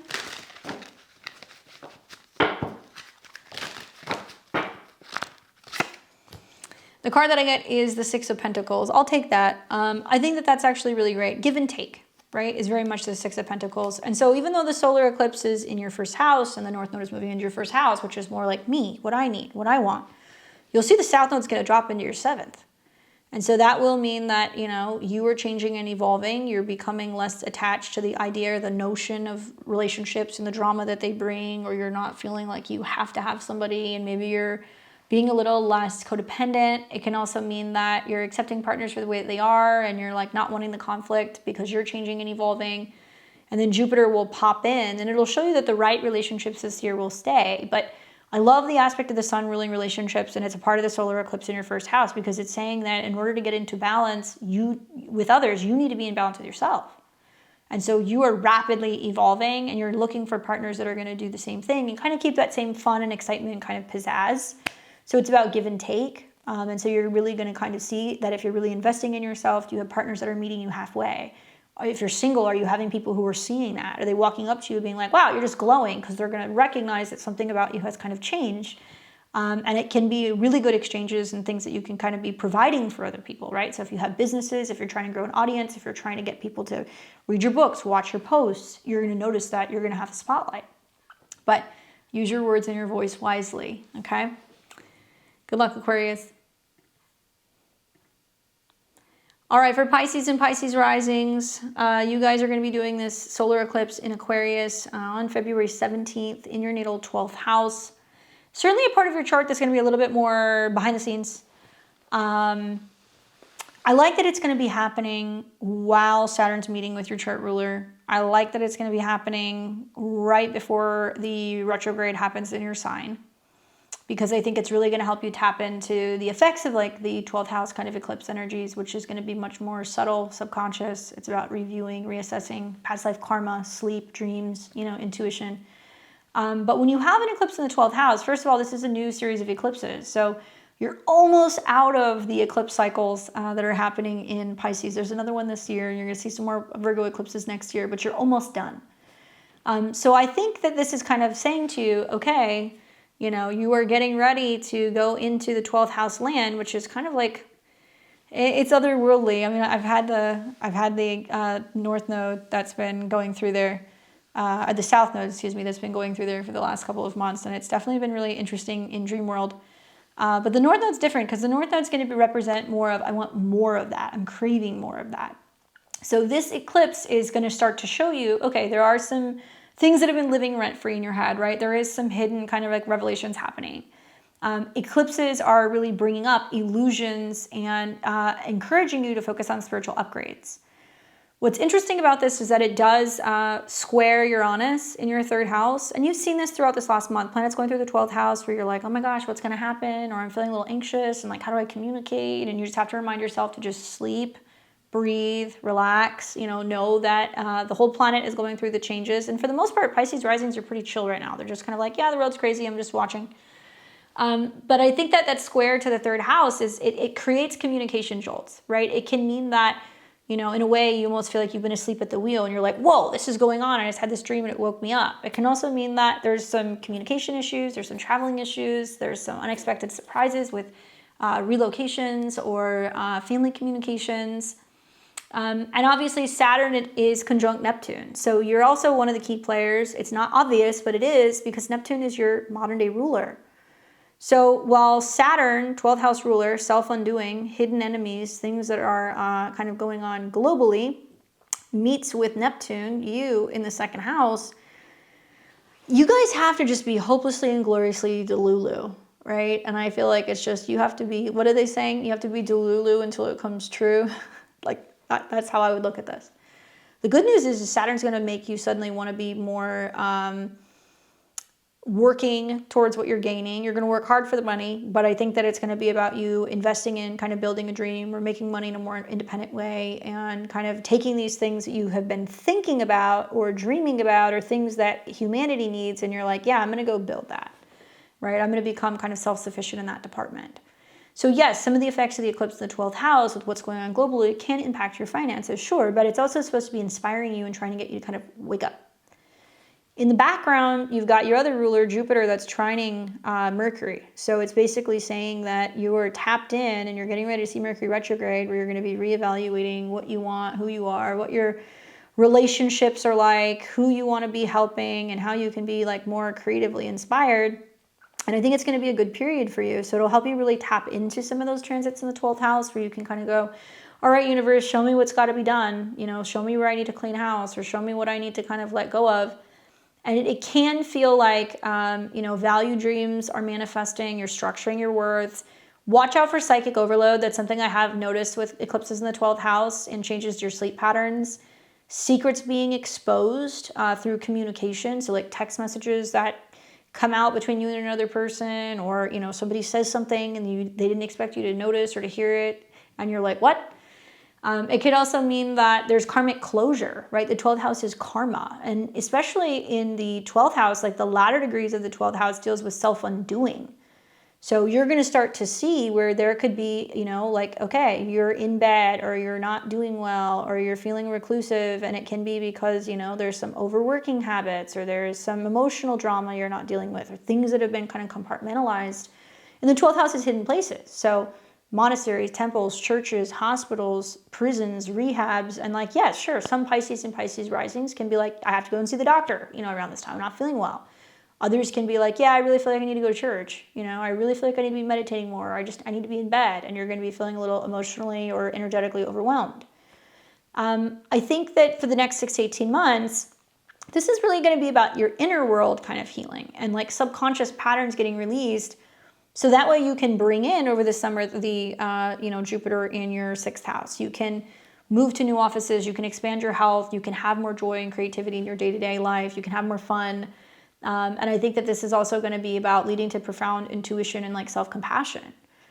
So Pisces, I think this is really about, this soul level magic in the 12th house and trusting the flow. And if you're, going through this right now where you're like, I feel like something's going to change, but I'm not sure what it is yet.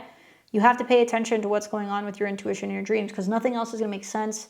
Right after this eclipse, we go into a retrograde in your sign. You're still working out something about a relationship or about your health or the identity of where you're going with your home and your living situation. And then things become clear in April. And then that's when it's pedal to the metal with really investing in yourself and also your future goals.